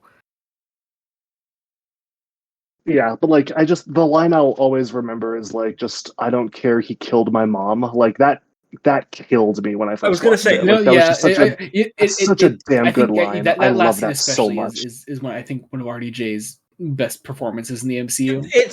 There's a reason I can't say this is a bad film. It does also end the same way the comic does. It's Captain America literally doing the "Why am I fighting you?" That's all it is. It's a little more justified here though, because he wins. Yeah. He beats him. Yeah. That's another thing. The movie technically changes who wins. Yeah. Yeah. Also, if we're just looking at it from a Sokovia Accord standing, Marvel decided it was so dumb they rolled it back like 3 projects later. Yeah, but they still mentioned it. So Sokovia Accord's got another mention in Infinity. in it's the last time it's mentioned is Infinity War, and then it's not mentioned again until when Matt Murdock mentions that they were overturned during a court case that he's fighting against Jen. That's right. They did say that in Born Again. That's what it was recently. Yeah. Which I think is very funny. I will say, I know Kestrel, you don't like Endgame, but I do like how the events of this do bleed over into Infinity War and Endgame, because Endgame is the first time they see each other since Civil War, and that does still come up. Like they're not friendly towards each other. And hell, they're not really even friendly towards each other until the 5 years later thing happens. Like, this thing has consequences, and I like how that happens versus Civil War, which I feel like, from what I've heard, has a lot of things that change things, but then they're just kind of reversed later. Granted, I don't know specifically what happens to Tony Stark and Steve Rogers in the comics universe. I do believe that this is that Under the Registration Act does actually stick around for a couple of years, which in comic time is a lot. Like, that is a lot. That is fair. It's just super dumb how the fuck we got here in the comic in the first place. I think we've established that. Yeah. All that said, though, I think that does it for adapted material, and I think that does finally, at long last, our discussion on the Marvel Comics event, Civil War. If you, oh my gosh, God, if you didn't get enough of our voices, go over to our Patreon, join us at the Lieutenant tier. There's all kinds of other crazy conversations I'm sure we're having. Like I said, I talked about my daddy issues. It was weird. But Jacob, Joey and I became enemies. It's true. Yeah, that is the origin of that, and you should go check it out. If nothing else, for that, please. I don't even know if we fully established it, but that was also the first time me and Kestrel ever met each true. other. Oh, yeah. That was like our first conversation. Yeah. Of all, which, by the way, hello, it's nice to meet you. Nice to meet you too. of the entire 3 hours and 15 minutes that Mason and Kestrel have known each other, you've heard most of that. Yes, it's been recorded. I will say it's the weirdness of when I bring guests from very different spheres of my lives together. It's always a little. I hope this works. I hope this clicks, and I'm so happy that it does. Crossover episode. Yeah, exactly. This is Fresh Face Comics Infinity War. With that, Jacob. Oh my God, we need an end game. Sorry, Jacob, my friend, are you ready? Well, we've got to get some guesses in. We got to get some guesses in. Let's go. It's classic. Yeah. I'm gonna have to let. Like I said, I am revealing 2 episodes. Episodes 96, 97. Get as many guesses in as you would want. That applies. So, first, let's open the guesses to our guests. Is a terrible pun. Hated that a lot. Oh, I hated it. It was coming out of my mouth. What do you guys think Joey's subjecting me to next? I will say I know it's DC. Yeah, we're going back to DC. I was about to say, is it Marvel or DC? Our DC thing. Yeah, it's all DC things coming up. I don't. Okay. Do you want to go first? Sure. I'm gonna guess something Batman related. Something Batman related. Can I don't know if this is too much of a spoiler. Can I ask if the 2 things you're announcing at once are connected? In a way. Okay, I think that the first one is going to be a Frank Miller comic. And then the second thing is Jacob actually flying out to where you live and beating the shit out of you live on camera. That's exactly it. That's the Patreon exclusive for that episode. That's it. Exactly. Yeah. That's the one. Yeah, totally. So, I have a guess for the next 2 episodes, especially if they're connected. Okay. I believe it is going to be Final Crisis and Battle for the Cowl. Fascinating. What makes you think this? Because we ended the last DC block with Grant Morrison Batman. Okay. I just got this feeling that that's going to be next. If I am totally off base, then my other guesses are Batman by Tom King, Volume 3, or Rebirth Deluxe Edition, Book 3, as one, and then Action Comics by Grant Morrison, Volume 3. Those are the things I'm locking in. Interesting. Solid guesses all around. I like where our minds are at. I think before I do the actual reveal, I want to talk about a bit about my mindset in making up the block leading up to episode 100, because it's a really important block. It's something I knew that I always wanted to do when we started out. So I'll say initially what my idea was when I started making out the final block for episodes 1 to 100. Was this before or after we split the Marvel block, or the last 5 were fixed no matter what? So okay, this is always this way. So so I was like, I want to make the last 5 sort of reflective of how we started the podcast. We started the podcast on 5 episodes of Batman straight, and so I was like, I'm going to sort of try to reflect that later on. I hit a bit of a snag, however, because in the things I wanted to include in this final block, there was no way I could make it a true Batman block. I was like, where we're at in, say, something like the Grant Morrison run of Batman, I can't really do full-on Batman because Final Crisis would be next, and that's not a Batman event. That's a full DC Universe event. So there's no way I can make it a full, true 5-episode Batman block. I have to throw that idea out the window. All that said, okay, I'm going to get as close as I can. So maybe a 4-episode Batman block right after Final Crisis. We're doing Final Crisis next time. Oh, wait. Okay. Oh, hang on. 4, 5, 4. Oh, yeah. Okay. So it'll be Final Crisis next time, and Jacob, yeah, you got me. Wait, are we gonna get that guest who I think wanted to be on? Possibly. Are we gonna try to? We'll talk. That's gonna be a little tricky, but I'm down to let it try. We'll talk. Don't worry. Try to get it to happen. And then after Final Crisis, yeah, you got me, Jacob. Battle for the Cowl right after that. So 96 Final Crisis, 97 Battle for the Cowl. It's gonna be all kinds of fun. The intermediate. Here's the thing that also fucked me on that is I couldn't even make it a true Grant Morrison Batman part of the block because Battle for the Cowl is by Tony Daniel. So like, I was gonna say I can't win. So oh god, wait, oh no. Now I just gotta guess what the fuck 88 and 89 98, 99, and I'll say 100 is a Batman related thing as well. So okay, I said related. It's a Batman thing, but it's not the traditional kind of episode. I'll say. I was gonna say I don't think 100 is going to be like. I don't think you're going to pull the same trick twice like you pulled with episode 50 of 100 being we're starting Tom King. So, okay. Have a think. Have a think. Can I make a guess? Sure. Can I make a guess? I mean, obviously, I'm not going to be able to learn. I don't know. I feel like Joey would do some sort of like anniversary thing where it's like, here's like an OG Batman run from like the 40s or some shit. Fascinating. I could see that happening. Hey, things to think about. I think you should do Gotham by Gaslight, just because that is a Batman run written for me specifically. Yes. I would love to cover Gotham by Gaslight. That would be fun. Please, I have all kinds have of it. fun things planned. I have it. So I'm just saying. Do you really? Oh, I do. It's one of the few DC compendiums that I own. I will keep that in mind.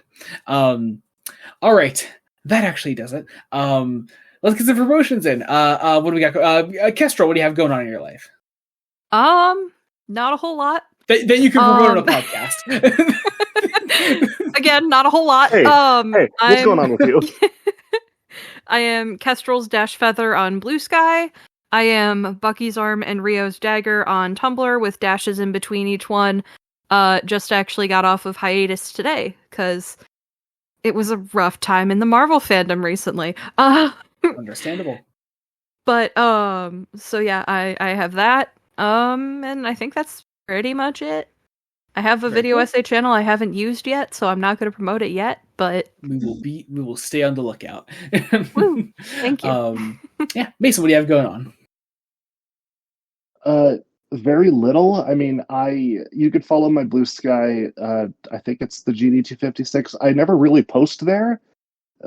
Honestly, I kind of just use it to push my weird ARG and ask questions whenever the podcast comes up.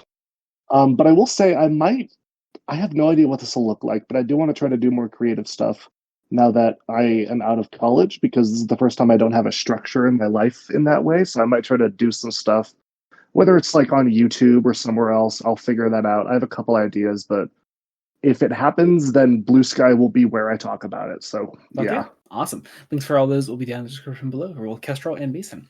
Jacob, what do you have going on? I mostly have my blog where I have been reviewing a little bit of Star Wars book stuff. I'm hopefully getting another Star Wars book review out sometime soon after this episode comes out. We'll see. I started it. And I've also been watching Star Trek The Next Generation for the first time, and I have just put out a review on Elementary Dear Data, which is the first genuinely fantastic episode of the series after a terrible first season. Oh god, there are some gems in season 1, and I stand. There are some good ones, but they're not like Heart of Glory is looking great. Come on, this one is just on another level. Things click. So yeah, there's that. Yeah. I think likewise, you should make a blog entry about the Doctor Who finale. That's true. I think you should as well. It's just Jacob's incoherent screaming. Yes. The problem with the Doctor Who finale is I don't know where I would begin. Yeah, it's bad. It's too much. Unrelated though. I also do Star Trek reviews with my brother on the channel. We do weekly TNG reviews. And if you join our Patreon, the Blood Donut Studios Patreon as a whole, you can get those Star Trek videos a week in advance, as well as Star Trek TOS commentaries that me and my brother do, as well as Fresh Face Extras on Patreon, which is the first 15 to 30 minutes. The one before this was 30 minutes. We had a much longer pre-episode discussion than usual, because Jacob had to leave at one point, and so me, Mason, and Kestrel were just left to our devices. So that was fun. Also on the channel, there are other Fresh Face Comics things. There's of course the main podcast that you're listening to right now, but also Fresh Face One Shots, where we cover current things coming out from DC and Marvel. We cover Superman by Joshua Williamson, Wonder Woman by Tom King. We're adding the Wonder Woman spin-off miniseries, Trinity, Wonder Woman's daughter, which is going to be very fun, I'm sure. We're adding. We also do Batman: The Long Halloween, The Last Halloween, The End of the Long Halloween Saga, and we also cover the Uncanny X-Men by Gail Simone. All that said, oh god, am I missing anything? I always feel Simone. I always feel fan of the pod, Fresh Face Comics fan, Joey Morgan fan, Gail Simone. Someday she's gonna hear me say that and unfollow me on Blue Sky. And it's gonna be sad. All right. Oh god, I always feel like I'm forgetting things. I don't think I am. It's been a chaotic night. Thank you all so much for listening. Wherever you're listening to us on, be it Spotify, Apple Podcasts, Google Podcasts, etc., be sure to leave a rating, subscribe, comment on things, comment on anything that you want. One-shots, main podcasts, Spotify, YouTube, whatever you're doing, and we will read them out on Fresh Face Correspondence. Go to our Patreon, Blood Donut Studios. Join at the Cadet, Ensign, or Lieutenant tier. Any and all support is greatly appreciated. You are awesome, whether you join us or not. Thank you for listening. You're awesome. I hope you're awesome if you're listening to this. If you got this far, you're awesome. I think that about does it. Subscribe to the channel, Blood Donut Studios, and our link trees and socials and everything will be in the description below. You can follow us wherever you want to follow us. Thank you all so much for listening. Until next time, this has been Joey Morgan and Jacob Licklider. Good. No. Oh yeah. Which? So whoever. What are you two? What are you? What are you? Go first. Who goes first? Not it. And Kestrel. I'm Mason. Goodbye. Goodbye.